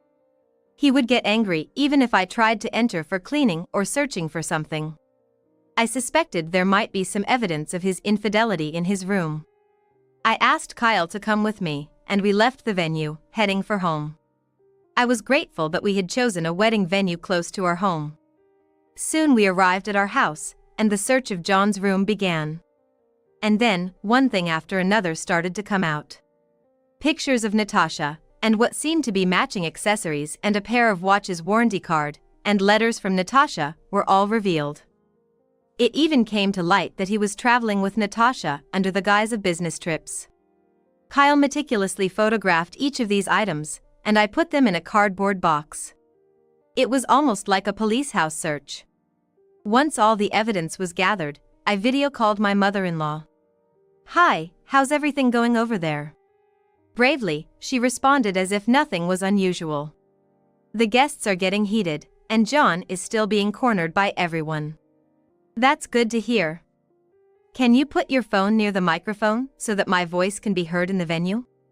She quickly understood what I meant and did as I asked. "Hello, can you hear me? I'm the bride who was supposed to be the star today." I could sense the murmuring in the venue quieting down. "I know some of you might be angry. I have an important announcement to make." The venue went silent. "I will be divorcing John. Unfortunately, today's wedding turned out to be a disaster, but feel free to eat and drink as much as you like, and go home whenever you're ready. The cost will be fully charged to John." Wait. I wasn't informed about this. Kyle, who was standing next to me, signaled for me to pass the phone to him. "While we're on the subject, I have an announcement too. I'm also divorcing Natasha." The crowd murmured in surprise. Natasha is an expensive woman. She doesn't do any housework, shops every week, and is absolutely incompetent at work. But now, both of you are free, so please, live happily ever after. What am I supposed to do now? You're free to do as you please. Good luck supporting Natasha's lifestyle. I can't afford to support Natasha's lifestyle. Natasha, who was nearby, cut in. I'm not comfortable marrying John either. Then you're all alone. Good riddance. Don't bother coming back home from today onwards. A round of applause erupted in the venue. Drunk guests' voices could be heard saying, "Good for her," and other cheers. Reluctantly, my mother-in-law agreed to let John stay at her house for a while. Warm messages like "it must have been tough, but you did well. We support you," started arriving on my phone from close friends who were at the venue. Afterwards, the guests reportedly indulged in a grand feast and drinks, and even made sure to take their wedding favors home with them before leaving. A few days after the tumultuous wedding, I was returning to my condo after shopping when I found John standing in front of my door, holding a disproportionately large bouquet of flowers. I came to apologize, hoping you would forgive me. Can I come in? No. Come on, don't be so stubborn. The wedding was just a moment of confusion, right? Absolutely not. John, for some reason, had a smug smile on his face. He tried to hand me the huge bouquet of roses. All women love flowers, right? Cheer up. But I had shopping bags in both hands and couldn't possibly accept the flowers. Not that I wanted to, even if my hands were free. I'm sick of your assumptions and lack of consideration. Just go home. John slowly moved closer to me. I felt threatened and turned my back on him to call my mother-in-law. The back and forth with John continued, and when he tried to force his way into the house with a spare key, my mother-in-law arrived just in time. What the hell are you doing? A shout from my usually refined mother-in-law, which I had never heard before, echoed throughout the area. Mom, why are you here? I came here thinking of making amends with Lily. Don't talk nonsense and just disappear. Do not show your face in front of us ever again. With that, my mother-in-law snatched John's bouquet and hit him square in the face with it. John's face was covered in small cuts from the rose thorns, and torn petals and leaves were scattered all over his body, making for a truly pitiful sight. If you make any more strange moves, I'm calling the police. And don't you even think about coming back to our house. He seemed genuinely scared by her words. John left with his tail between his legs. I'm really sorry about this. Actually, I declared yesterday that I was severing parental ties with him. He left the house, but I never imagined he would be here. While efficiently cleaning up the remains of the bouquet scattered on the floor, my mother-in-law apologized to me over and over again. You don't have to apologize. Please come in and have some tea. No, I'm going to excuse myself now. If he comes near you again, don't hesitate to contact me. I will protect you, no matter what. I was on the verge of tears from her words. I had an ally on my side. I decided to rely on her in times of trouble, and with that, we said our goodbyes. Later on, I managed to finalize the divorce, and I was relieved. I and Kyle each demanded $30,000 in damages from John. I didn't forget to claim the full $20,000 for the wedding expenses, including the gifts for the guests. The guests seemed to have enjoyed themselves quite a bit, and I couldn't help but laugh when I saw the hefty bill. John, unable to cover the costs with his salary alone, had moved to a cheap, small one-room apartment and was working tirelessly day and night. His boss had attended the wedding, which resulted in him losing face at work as well, but he couldn't afford to quit his job because he needed to make ends meet. Now, it seems like he's living every day in a very uncomfortable and awkward position. I heard from my mother-in-law that right after that incident, Natasha broke up with him. Apparently, Natasha had met another man through an online dating site and decided to date him instead. I can hardly imagine that things will go well for them. Especially since Natasha also has to pay us damages. I moved to a smaller, but nicer apartment. Moving was a hassle, but I decided it was risky to let John know where I lived. The evidence of John's affair is packed in a large cardboard box, sitting in a corner of my new home. So far, the alimony has been paid on time, but I haven't touched the money at all. Thanks to that, my savings have increased significantly. In the midst of all the commotion, a strange kind of fortune befell me. I lost about 15 pounds due to the stress of the divorce. Every time I looked in the mirror, I felt like I had been reborn. I went back to work, and through business contacts, I was able to meet a wonderful man. We are still dating, and every day is fulfilling. I have a good feeling that things will work out with my new partner this time. Welcome home, Linda. The room was a mess, so I cleaned it up for you. What? Why did you? When I got home, not a single item was left in my room. I stood there, stunned, when my son's wife entered the room, laughing. There's no need to be so shocked.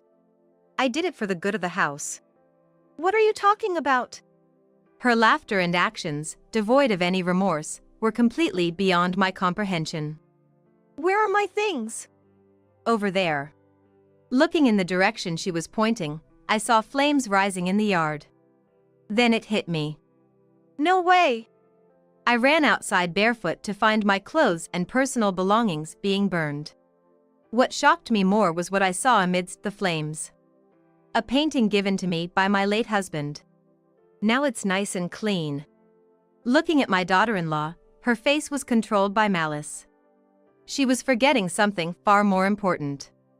Who was the one supporting this house? Do you know what you've done? Of course. No need to look so scared. Don't joke with me. Well, there's still something left to do, isn't there? The smirk on her face made it clear. Are you trying to drive me out? No. I'm just exterminating a parasite. Even with her changed words, I understood she was referring to me. And that's when I made a decision. Then I'll leave. And so, I left the house. But I was not alone in this. Everything was now in place. I swore on my late husband's grave that I would never forgive her. My revenge against my eldest son's wife had begun. My name is Linda Adams, and I'm turning 60 this year. Ever since I lost my beloved husband to cancer 2 years ago, I've been living alone. After he passed away, I felt a great void, but I'm finally getting used to living by myself again. I'm sorry, but I'm counting on you to take care of things from now on. Sure, I know. There's one last thing from me to Linda, a gift. A gift? Yeah. It should be arriving at your house soon. Thanks for everything. Those were my husband's last words. I reminisce about the times I had with him. He was a hardworking businessman at a well-known company. Our meeting came about through a mutual acquaintance, but we quickly hit it off and smoothly progressed to marriage. Since then, it has been nothing but bliss. We've got our son now. I've got to work even harder. Yeah, but don't overdo it. I have a precious wife and son to look after. At 28, I gave birth to our son, John, and 4 years later, our daughter, Emily, was born. I believe I worked hard every day as a homemaker, which was also my husband's wish. He acknowledged my efforts, and as a result, he left us more than enough savings and assets. However, even in such a life, changes occur. I'll be coming back home soon. Isn't your work too hectic? No, it's settled down now, so it's fine. And I know it's short notice, but I'm thinking of coming back next Saturday. That's fine, I'll be home. I was looking forward to seeing John, it had been a while. But I had forgotten something important. Then, on Saturday, I'm home. Welcome back. You must be tired. Take it easy. Hello, Linda, it's been a while. I had completely forgotten, but I was not fond of John's wife, Julie. She had been looking down on me and making snide remarks even before they married. Welcome, Julie. I offered Julie a strained smile. She seemed to catch on and gave a smirk grin. We're planning to stay over tonight, so please take care of us. Stay over? I wasn't aware of that. That's strange. I thought you'd been informed. Julie began to make herself comfortable as if it were her own home. It almost seemed as if she was testing how comfortable our house was. In the end, they stayed for 2 days, and it was a continuous strain on my heart. I thought that would usher in the return of peaceful daily life, but that was quickly about to change. Mom? I need to talk to you about something. It was about a week later. I had a bad feeling. Actually, Julie has. Hold on a sec. I took a deep breath. Sorry, what about Julie? Oh, right. So, Julie wants to live with you. Live together? It was totally unexpected. I asked for the reason.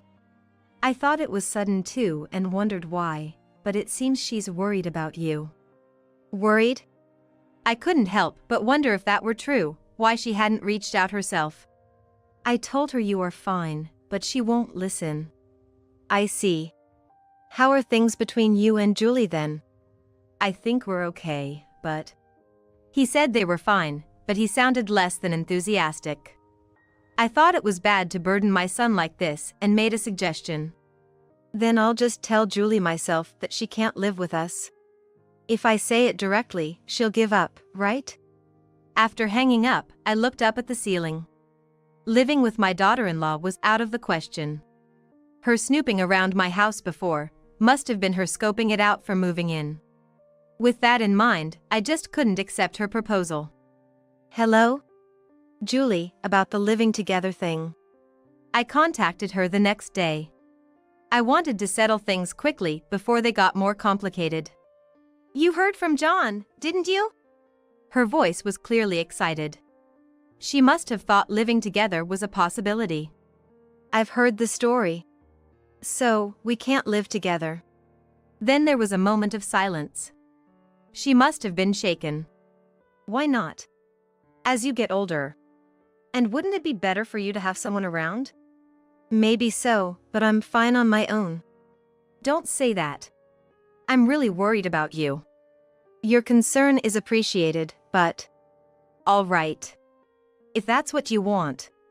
It seemed she had accepted it for now. I thought now I could return to my peaceful daily life. Indeed, things seemed calm as usual for the next couple of weeks. But Julie hadn't given up yet. Hello there. One afternoon, she came over. Julie. What are you doing here? I've come to talk about a proposal today. Can I come in for a sec? Before getting an answer, she walked right into the house. Taking a seat on the couch as if it were her own, she began to speak. How about we try living together for a bit? Excuse me? We live together on a trial basis, and then decide if we want to make it a permanent arrangement. If you don't like it, I'll move out. I racked my brain desperately. A wrong decision now could lead to irrevocable consequences. Does John know about this? Oh, don't worry about that. Then she began to call my son. I waited for the phone call to end, pondering what to do next. John says to talk to you. Here you go. Hello? John? Mom, I'm really sorry.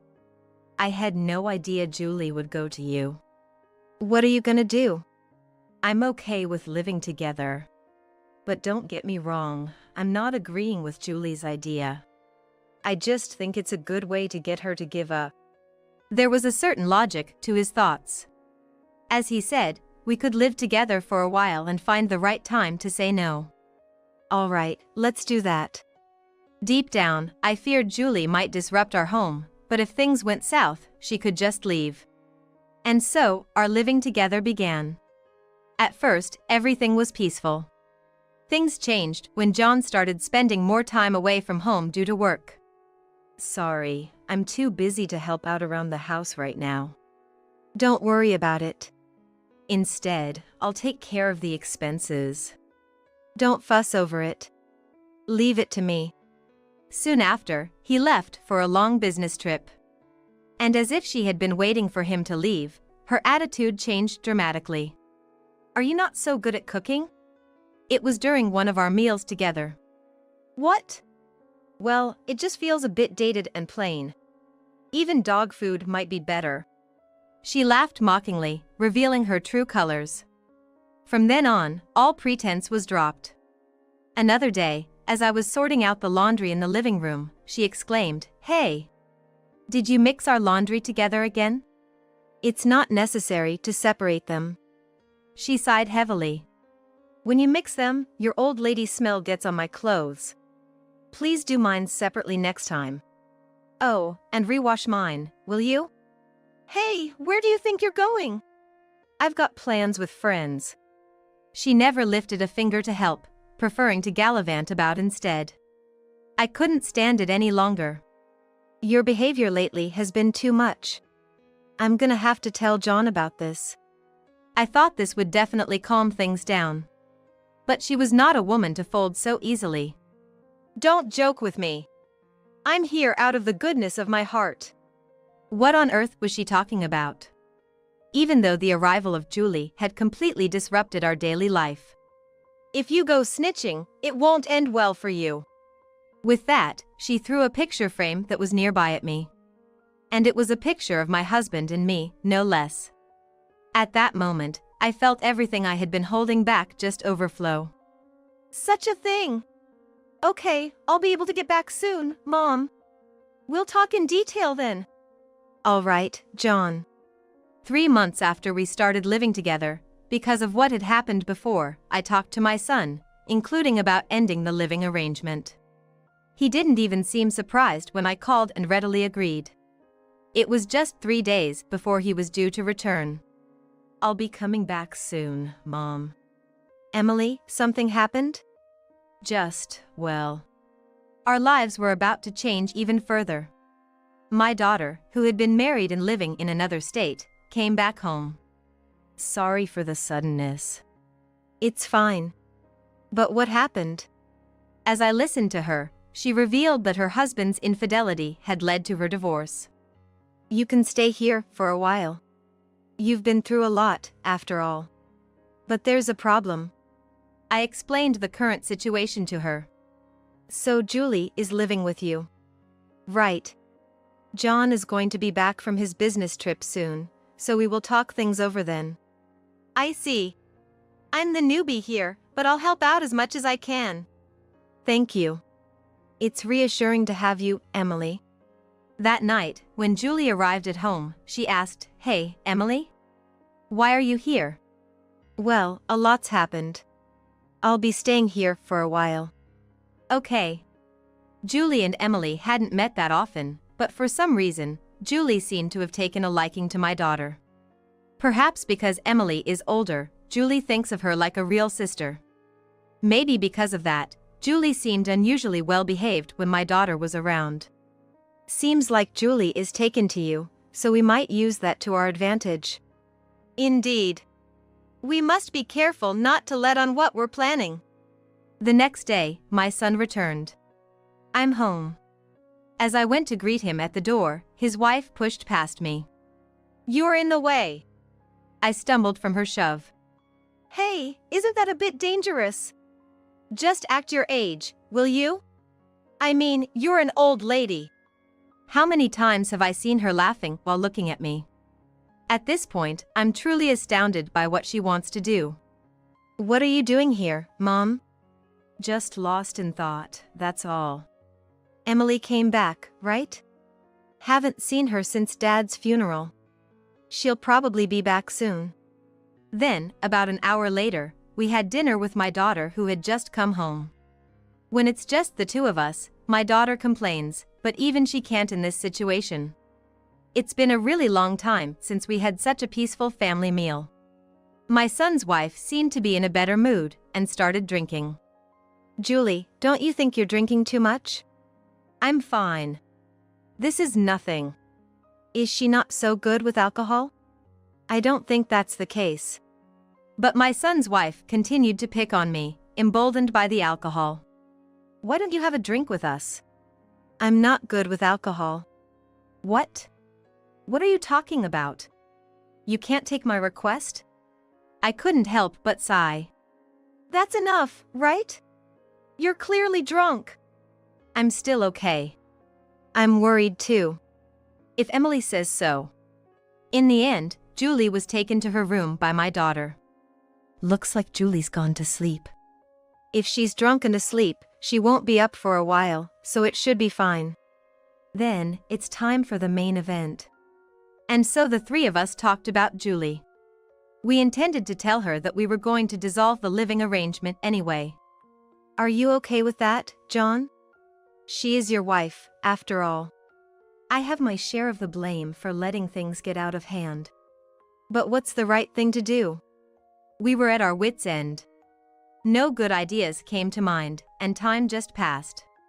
Then, my daughter asked a question. First off, why did Julie want to live with us in the first place? Hearing that, I indeed wondered. I realized I had never asked her or my son for a clear reason. John, don't you know anything? Last time I asked, she said she was worried about Mom, but that's probably a lie. Like, what if it's this house he's after? It's pretty big after all. That could be possible. Even before and after moving in together, I felt like Julie was always sizing up everything in the house. So, how about this idea? Emily came to us with a suggestion. It was a proposal we hadn't even considered, and John and I looked at each other. But it might be a burden on Mom. After a bit of thought, I realized it might be a good way to break the current stalemate. Yeah. Since it's Emily's idea, why not go for it? What do you think, John? I'm okay with it too. And so, we each started to make our moves. Of course, this was a secret from John's wife. A week later, everything was ready. However, since there was a chance of being turned down for any number of reasons if I talked about it alone, we decided to bring up the living arrangement issue again, all three of us together. And we decided to execute our plan in 2 days. The day before. Julie, I'm sorry, but I'm going to head out for a bit. When will you be back? Well, I should be back by the evening. Got it. She seemed unusually happy, but I didn't think much of it. Because by tomorrow, I'd be saying goodbye to this life. The only worry was leaving John's wife at home alone. But I was looking forward to catching up with a friend for the first time in a while and had completely forgotten about that. I'm home. I returned around 4 p.m., but I couldn't find John's wife. Then, unexpectedly, she came out of my room. "Welcome back, Linda. It was dirty, so I cleaned it up for you." Why are you coming out of my room? You'll see if you look. What? Why is this happening? Nothing was left in my room. As I stood there in shock, John's wife entered the room, laughing. "You don't need to be so surprised. I did it for the good of the house." What are you talking about? Her behavior and laughter, without a hint of remorse, were completely baffling. Where are my things? Over there. I followed where she pointed and saw flames in the yard. That's when it hit me. No way! I ran outside barefoot, and my clothes and belongings were being burned. Then, I saw something that truly shocked me. Among the flames was a painting, a gift from my late husband. This cleans everything up nicely. Looking at John's wife's face, I could see it was filled with hatred. She had forgotten something important. Who really supports this house? Do you know what you've done? Of course. Don't look at me like that, you're scaring me. Stop joking around. Well, there are still things we gotta do, right? My son's wife grinned at me. Are you trying to kick me out? No. I'm just dealing with a parasite.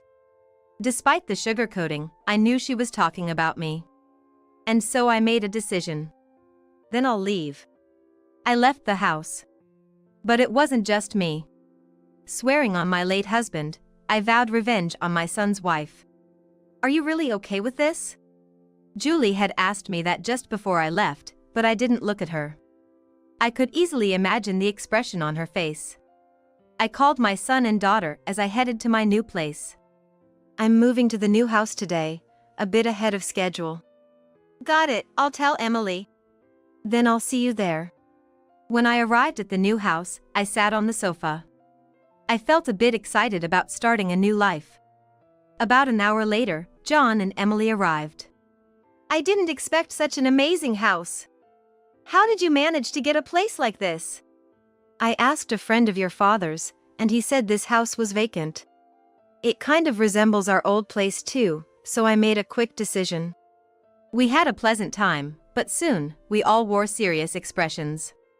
For now, let's just give Julie the address.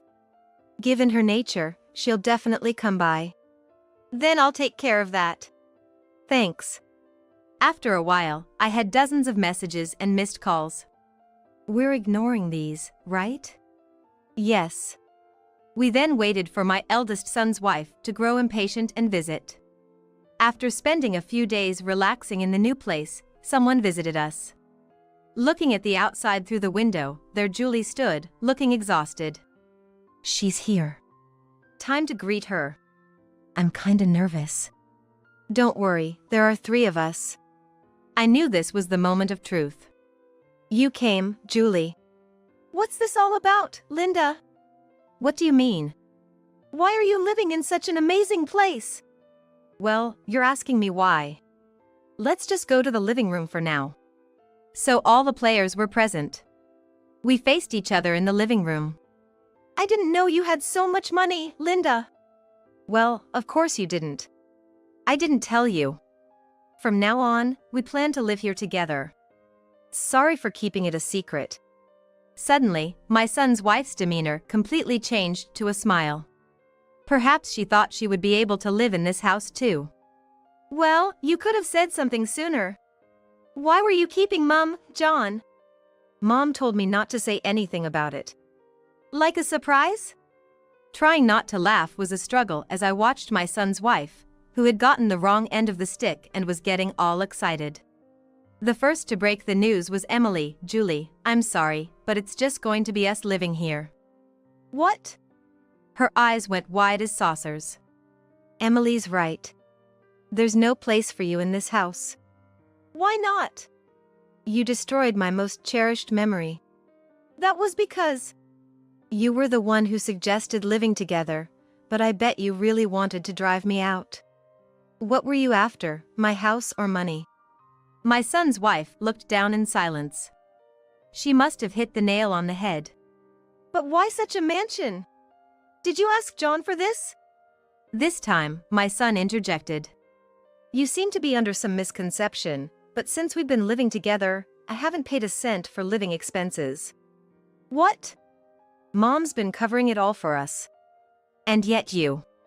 My son's wife stood there as if frozen in disbelief. That's a lie. It's not a lie. I didn't want to burden John, so I paid for everything. You wouldn't know that. Then she started to smile at me ingratiatingly. We got our wires crossed a bit, but there's still time to make it right.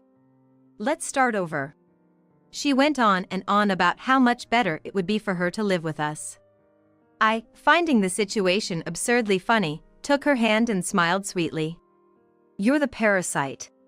Why don't you take a good look at yourself in the mirror? John, say something. You're on my side, right? I thought I was, but there's no excuse for this level of awfulness. Don't be ridiculous. Why am I the one? Just give it up. No matter how much you beg, this fact won't change. But I will never forgive you for what you did to me. No one in the room was on my son's wife's side. Not even her husband. As I watched her face contort with despair, I felt a weight lifting off my shoulders. That's the deal, so you need to leave this house and that house too. That house too? Well, that house is in my name, and I can't let a stranger live there. A stranger, you mean? Sadly, that's the situation. At that, my son's wife began to scream, throwing and smashing things around her. Call the cops! John, stop her. Okay, I got it. My daughter quickly phoned the police. Stop this rampage now. Hey, back off! The situation was finally brought under control when my son tackled and restrained the one causing chaos. In the end, my son's wife, Julie, was escorted away by the police, sandwiched between officers.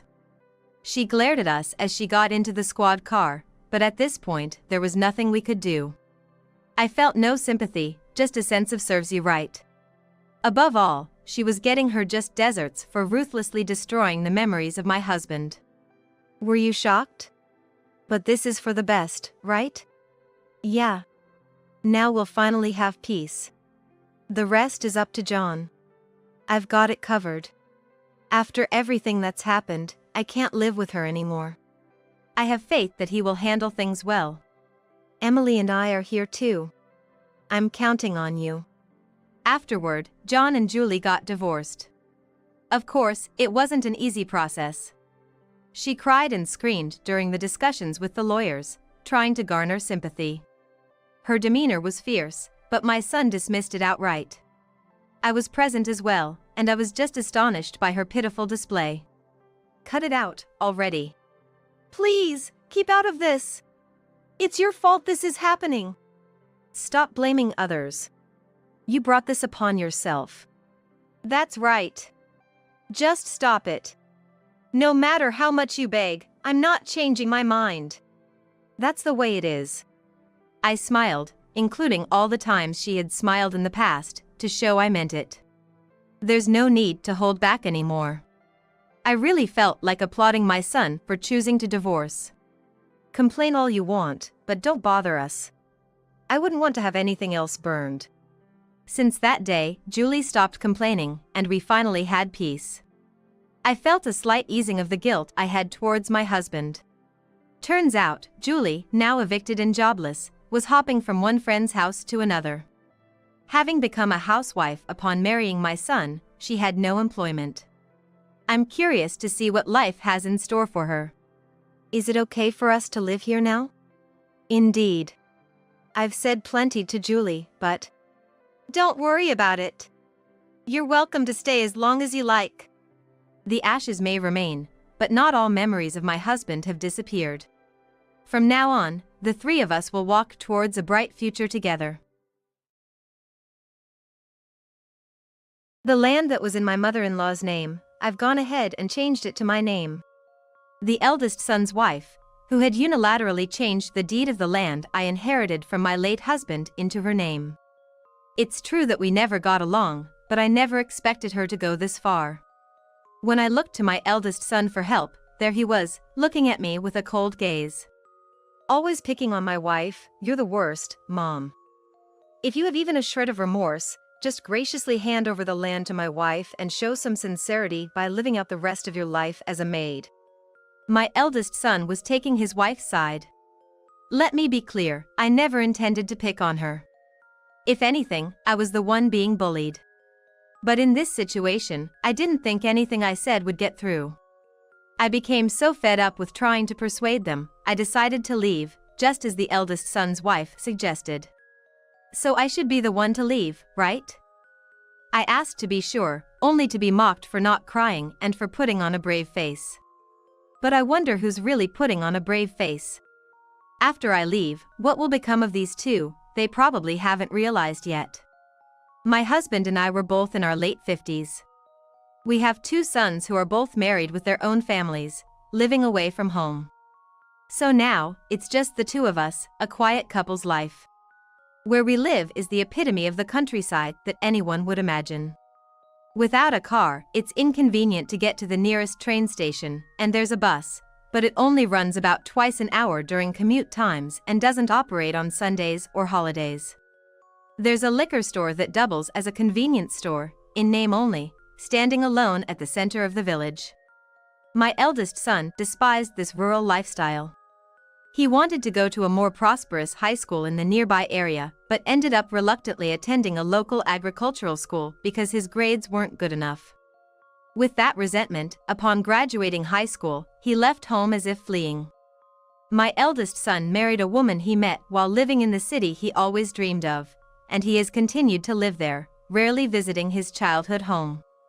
The eldest son and his wife have returned home a few times for marriage greetings, but other than that, they don't come by at all, nor do they get in touch. Still, they are family, and sometimes there are urgent matters that can't be ignored. In our family, it has been the daughters-in-law who have traditionally handled matters concerning the house. Even without close friendships, it's been that way. So, when I've needed to see my eldest son's wife, I've been the one to make the trip. Because my daughter-in-law really dislikes the countryside. When I visit, she says I bring a country smell and sprays air freshener around me. At first, it bothered me, but now I've learned to let it slide as a trivial matter. Especially because our relationship is already distant, and I didn't want to make it more awkward. Meanwhile, my second son lives in a remote area due to his job. The town where the second son and his wife live isn't much different from the rural town where he grew up. The second son says driving isn't too much of a hassle for him, and he often comes home to check on us, his parents. His wife is a charming woman with a generous nature, and we share similar values, which is why our relationship with her is exceptionally good. Then, while still in my late 50s, my husband passed away unexpectedly. I was engulfed in sorrow. My husband often said that when he passed away first, his only wish was that I wouldn't struggle and would complete the rest of my life without hardship. He said that if the land and house that have been passed down through his ancestors became too much for me to handle or a hindrance in my life, I should prioritize my life over them.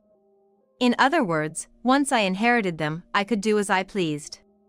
My husband did talk to our eldest son about inheriting the land and house, a family tradition. But my city-loving eldest son, and especially his wife, vehemently refused, saying, unless it's prime real estate in a major city like New York, inheriting worthless rural land is pointless. So, the eldest son followed her wish and desired something else. The second son also preferred something other than the land and house, so he inherited other assets. I learned later that the second son thought it best for me to inherit the place filled with our memories. The second son and his wife considered moving back and living with me, but they decided against it because it would be too much of a burden on his commute. Still, they've told me warmly not to overdo it on my own, and that if it ever became unavoidable, they would be open to living together at home. I have no intention of sacrificing my sons' lives to be tied down to the land and house. When the time comes, I'll make a clean decision. Thus, I took the land and house, and the sons split the remaining assets evenly. After a while, development began nearby, and the value of the land started to rise. I'm in my 60s now, but I still have plenty of energy and enthusiasm for country life. As the development proceeds, the opinions and feelings about it vary among the people. For me, if a supermarket is built close by, I won't need to drive, and it could help avoid family disputes over issues like giving up driving licenses in old age. Most importantly, if it reduces the worries of my caring second son and his wife, then the development isn't all bad. I'm honestly excited about possibly having a more convenient life. However, I never imagined that my peace would be disrupted by the unexpected actions of my eldest son's wife. As the development progressed and rumors spread about an increase in bus services to the nearest station and the construction of high-rise apartments nearby, my estranged eldest son reached out. He said something along the lines of, "My attempt to make it big in the city has failed, and I've ended up quitting my job. Trying to earn a living in the city was a fleeting dream." I urged him to get to the point. Then he expressed a desire to return and live at home.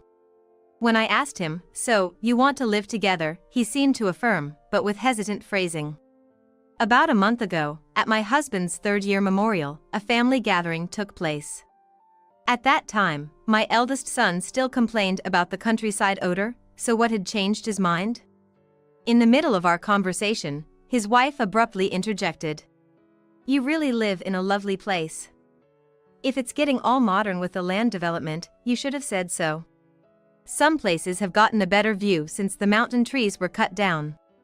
There have been rumors for quite a while that a large shopping mall might go in there." The eldest son's wife didn't care about the countryside property before, thinking it wasn't worth considering, but now that it's developing into a more livable area, she's singing a different tune. The land and house my husband left us are in a very good location. Besides the spot where our house stands, the mountain behind our home is also land I inherited from my husband. There's gonna be land purchases with the development, right? Are you gonna let go of the mountain behind the house? I see, the eldest son and his wife regret not caring for this countryside property before. They can't say they want to inherit the land now, so they're cozying up to me, probably wanting a cut of the money if I sell the mountain. Oh dear, how awful of me. The real issue isn't money, it's about my husband. I listened skeptically to the eldest son's wife's excuses, which seemed quite theatrical. It felt like I was being subjected to a poor speech. To put it simply, it seems true that the eldest son has lost his job and is now unemployed. Their savings are so low they're worried about next month's rent. When I asked about the inheritance split with the younger son, she'd rather not touch that if possible. It's only been since the 3rd anniversary of my husband's death, so she says she wants to be thoughtful about how to use the money he left, but if they're struggling that much, they should use it. I thought. I held back from saying that, as it would likely result in accusations of being cold-hearted. Struggling to pay for rent, gas, and electricity, the eldest son's wife makes a heartfelt appeal, her voice choked with tears. She's asking to move in with me. Live in the countryside? You, who hated the countryside and were adamant about living in the city. I suggested that the eldest son take over, asking if he's going to find a job in the countryside. Wouldn't you be better off re-employing in the city?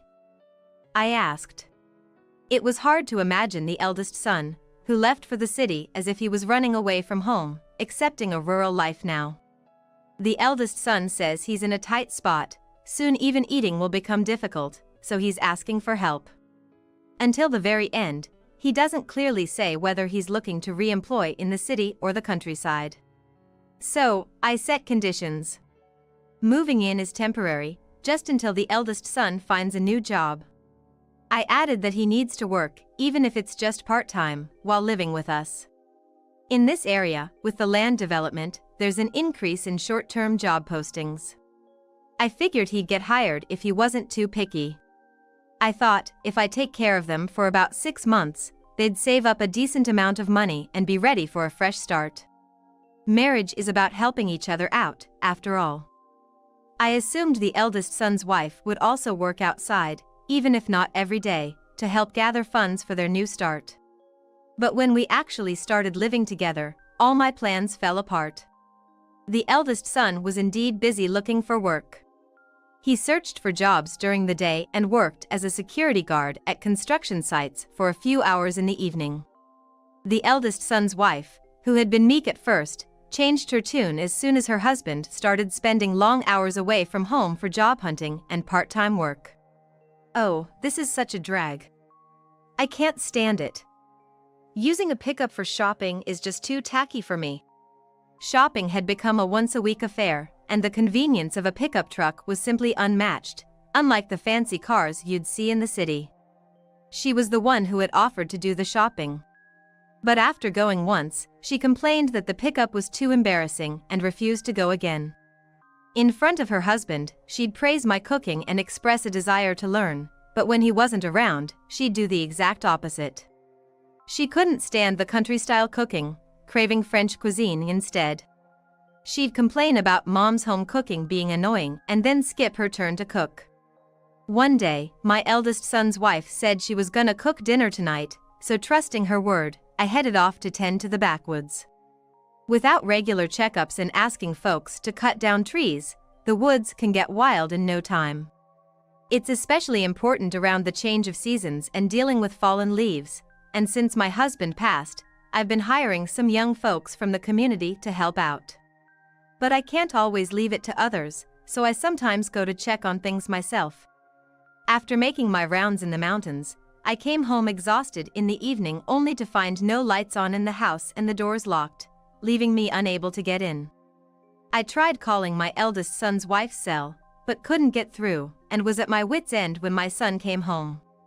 As I was explaining the situation, the eldest son's wife arrived, so I confronted her, asking where she'd been and why she'd locked up. "How could you?" she snapped. "I did just like you told me, went shopping, and you forget what you asked for." She went on to tell my son that I insisted on having some fancy dish for dinner and said if she couldn't serve that dish tonight, she should leave the house. I never said any such thing and didn't even know I'd been left alone. But my son just took his wife's side without question. "Just because we're living together reluctantly doesn't mean you should pick on my wife. She's not used to country living. You can't expect her to find ingredients for some fancy dishes out here in the boonies." He accused me of deliberately making her go out as a form of harassment, even though he knew better.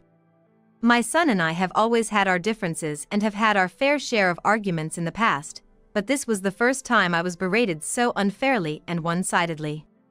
I was looking at my son, and yet he felt like a stranger, which was heartbreaking. I don't demand he take my side. But in the world, husbands tend to have a happier marriage when they side with their wives, and my late husband always stood by me. However, he always made sure to listen to both sides, so we had a good relationship with his mother while she was alive. But my son just yells at me, taking his wife's word over mine. Suddenly he turned surly and said, "Well, that fancy dish you're so keen on? Go ahead and make it yourself and eat all you want. I'm taking my wife out to eat." He snatched the keys from his wife and threw them at me before heading back the way he came. When I entered the house, I saw that my son's wife hadn't done a stitch of housework. It was just as I left it in the morning. I was so upset, I couldn't stop crying. But there was so much to do, it almost seemed a waste to wipe away the tears, so I just got on with the chores while crying. Later, the owner of the only diner around here, where we used to go as a family when the kids were little, came by to see if I was all right. My husband and the diner owner were childhood friends. And I knew my son was aware of his dad's fondness for the place. It turns out my son and his wife had been bad-mouthing me there. The owner said my son's wife was the one filling his head with all this stuff about me. I didn't go into details, just thanked the owner for letting me know. He said to call if I ever needed anything and didn't pry further. Though he looked sad, saying, "Guess people change when they move to the city, huh?" After all this, I decided not to expect anything from my son's wife anymore. If my efforts to get along don't get through, then it's just a waste of time. Better to spend that time and energy getting the chores done myself. I'd be no different from my son's wife if I thought about getting back at her for what she did. As usual, no matter what my son's wife did, I prepared meals for 3 and did the laundry for 3. Whether she thought it was her due or was pleased to have manipulated things in her favor, she continued to act like a guest in the house. Then one day, she came out with something that floored me. "This property and house that's in your name, I'm in the process of transferring it to my name." She claimed that she already had all the paperwork ready, flashing the documents at me. But since she didn't show them clearly, it only increased my suspicion about her story. Given my familiarity with such papers from when my husband transferred the property to me, they looked like obvious fakes. When I asked her if they were real, she retorted, "Of course, they are. From now on, I'm taking over as the head of this household. If you don't want to be kicked out, then show some remorse and apologize for the way you've treated your daughter-in-law as punishment. How about this? Continue to live here as my personal maid. If that doesn't suit you, you're welcome to leave." Her bold attitude suggested she believed the documents she held were legitimate. I confronted my eldest son, demanding an explanation. "Shouldn't you be the one leaving if you can't keep your promise to live together?" I tried to argue with common sense, but my eldest son retorted that I was the one who broke our promise first. "It's a shame to be raised by the worst kind of mother who bullies her daughter-in-law. If you feel bad about it, then as a mother, you should just retire and leave everything to your son. Just because we've clashed, doesn't mean you should take it out on my wife out of spite. That's the lowest thing a person can do. Aren't you ashamed, a grown woman acting like this?" My daughter-in-law managed to convince my son that I was harsh on her because I hated him. Using what she had heard about our differences in values and our incompatible temperaments, my daughter-in-law took advantage of the situation. Given that my relationship with my eldest son was already strained, it was easy for her to make things worse. Realizing that nothing I said to my son now would be believed, I felt that trying to persuade him was a waste of energy. Suddenly, my husband's words crossed my mind. "Fine. I'll consider everything you've said. But I need a week's grace period because I have preparations of my own," I consented. My daughter-in-law was reluctant, but my eldest son agreed. It took exactly 1 week to sort out what belongings to take and to find a new place to move to, among other necessary arrangements. After the agreed week, I left the house. As I was leaving, my daughter-in-law taunted me with a triumphant look, telling me to get out. I didn't respond to her insults and left the house in silence, giving myself a mental fist pump. This was the beginning of my comeback. 1 month later, just as I expected, I received a frantic call from my daughter-in-law. She was in a frenzy because when she tried to cash in by selling the land immediately, she was told it was already in the process of being subdivided and couldn't be sold. "What have you done?" she screamed in a shrill voice that was unbearable, spewing insults like a machine gun. In the midst of local land development, there had been an offer to buy the forested hill behind our house along with the land as a package. The condition was that it had to be sold as a set. It was a welcome offer, as managing the hill on my own was challenging. Yet, I still had a desire to live in the house I had shared with my husband a bit longer, so I put the offer on hold. During this time, the issue of our home's deterioration came up. A relative in construction had mentioned concerns about our ancestral home's aging condition when they visited for my husband's memorial service. The house felt too large for just me alone, a sharp contrast to when it felt just right for 3 generations. I couldn't deny a sense of loneliness being left behind in it. Even if I rebuilt the house, my sons probably wouldn't live there anyway. I began to think it might be best to sell it after my husband's 7th death anniversary. The company interested in buying the forest and land told me such developments take years, so there was no rush. However, the start of cohabitation with my eldest son and his wife gradually shifted my plans. Determined not to wait until my husband's 7th memorial, I decided to let go of the house. The company even offered to cover the cost of demolishing the house and clearing the land, which was a relief to me. I couldn't bear the thought of my eldest son's wife, who believed she had a genuine contract, doing as she pleased with the land my husband had left. I refused to give in to her, nor to my eldest son, who followed his wife's words without any doubt. I informed my younger son of everything that had happened and shared my decision. He said he was sad to see the family home go, but reminded me that memories are held in the heart, not in things. Moreover, my younger son and his wife had offered me to live with them. I know there's some anxiety about leaving the familiar place, but this area is pretty rural, too, so I think they'll come to like it. I'm currently living with my 2nd son and his wife, and I'm really happy with their kindness. I just let the first son's wife screaming go in one ear and out the other, and end the call myself at just the right moment, switching to block the incoming calls. Later, my eldest son, having asked around the relatives about where I was, came to the 2nd son's house. He came crying to me for help. Thinking it was too late, I was about to send him back, but then he started telling me how it was all his wife's doing after she kicked me out. It all started when a friend of the first son's wife introduced her to a paralegal. She trusted her friend, so of course, she also believed the paralegal without doubt. She was told she could change the land and house from my name to hers by just giving a thank you fee. Moreover, she was told the fee could be less than half the market rate. Later, when a big sum of money would come in, she thought they could just cover any shortfall from my husband's estate. On the promised day, the friend and the paralegal prepared the transfer documents and handed them over to the first son's wife. She, without any suspicion, believed them to be genuine and handed over the thank you fee. Once the preparations were done, the first son's wife eagerly explained everything to the eldest son when he came back from his part-time job. Exhausted, the eldest son didn't think deeply and trusted his wife's words as the truth.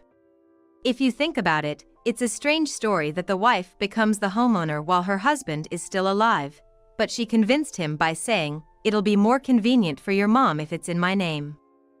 As a fellow housewife, we can have a heart-to-heart and work things out. He foolishly agreed after being told such a plausible story. While the eldest son was out looking for a job and doing part-time work, the first son's wife methodically planned to kick me out, and by brainwashing the eldest son behind my back, she successfully managed to get me out. However, when she triumphantly went to sell the house and land, she was told it was impossible because the land was still being divided and got desperate. She tried to contact the friend and the paralegal, but couldn't reach them. Eventually, their phone got disconnected, and when she contacted the friend's parents' house, she was told they had disowned the criminal and didn't know where she was. That's when she finally learned that her friend had been a repeat fraudster and was a convicted criminal. The first son's wife later found out that many of her former classmates had been victims of this friend. The friend had been introducing former classmates as fake lawyers, accountants, and paralegals, and swindling them out of their service fees. The first son's wife had mentioned the land to her friend, which led to the introduction of the so-called paralegal. Among the victims, some had filed police reports, while others had given up, considering it a costly lesson. Those people could say that because they still had a home, even though they lost money. The eldest son and his wife, having lost money, their home, and the inheritance, had to focus on sorting out the situation before even considering filing a complaint. When I suggested that they should be able to rent an apartment since most of the inheritance should still be there, the eldest son said that the ATM card for the account where the inheritance was deposited had been swapped out with a different card. By the time they realized, all the money had been withdrawn. He came begging, genuinely broke, pleading for help. He explained that the first son's wife had been told that additional charges had arisen because the document preparation had been quite a hassle, and she went to withdraw money with her friend. That's probably when the PIN was stolen. I've heard that if you hire a pro to swap cards, you won't even notice it. Driven by immediate greed and lacking attention, the first son's wife had become an easy target after blabbering about the inheritance to her friend. I heard that a little while back, warnings had been circulating from the alma mater of my eldest son's wife. They'd been alerting that a graduate had been repeatedly defrauding classmates and juniors, so be careful with contacts and offers from people you don't usually keep in touch with. But the first son's wife, thinking only idiots fall for scams, ignored the alerts. I turned away from my eldest son and his wife, believing they got what they deserved for being driven by greed. Though the inheritance was gone, I was sure the eldest had some money saved from his part-time job. But that measly part-time pay? Gone with the wind on drink tabs, for sure. Led astray by drinking buddies, his savings from part-time work dwindled to nothing. It's your own fault for not planning ahead. I rebuffed him once more. Just as I was getting troubled by his persistence, my daughter-in-law from my second son came home. Her return, GI slung over her shoulder, radiated such a force that my eldest felt a threat and skedaddled. The second son's wife had recently taken up self-defense as a hobby. When the homeward-bound daughter-in-law from martial arts classes ran into the lingering eldest, he got scared and beat it. Saved by the bell. I thanked my daughter-in-law from my second son for the timely rescue. The eldest son and his wife, having been living as live-in workers at a diner run by a childhood friend of my husband, got booted for continuously griping about the low pay compared to the big city. Do they even know what gratitude is? After that, no one would lend a hand to my eldest son and his wife. They somehow survived until one day, a new house was built on the land where we used to live. Seeing this, my eldest son's wife snapped and broke in. "This is my land and house. It was supposed to be mine." Spouting such nonsense and squatting there led to the police being called and her arrest on the spot. I was contacted by the police as a potential guarantor, but I refused.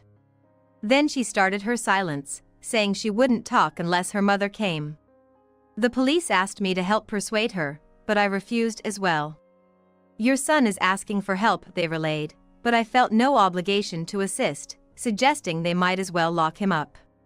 When the eldest son's wife was arrested, she claimed she had been tricked by a fraud. Apparently, there were a number of similar complaints filed, which made her story seem credible, but that doesn't mean her crimes were erased.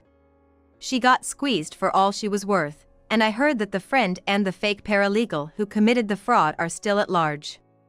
Even if they are caught, my son was told that the stolen money won't be returned.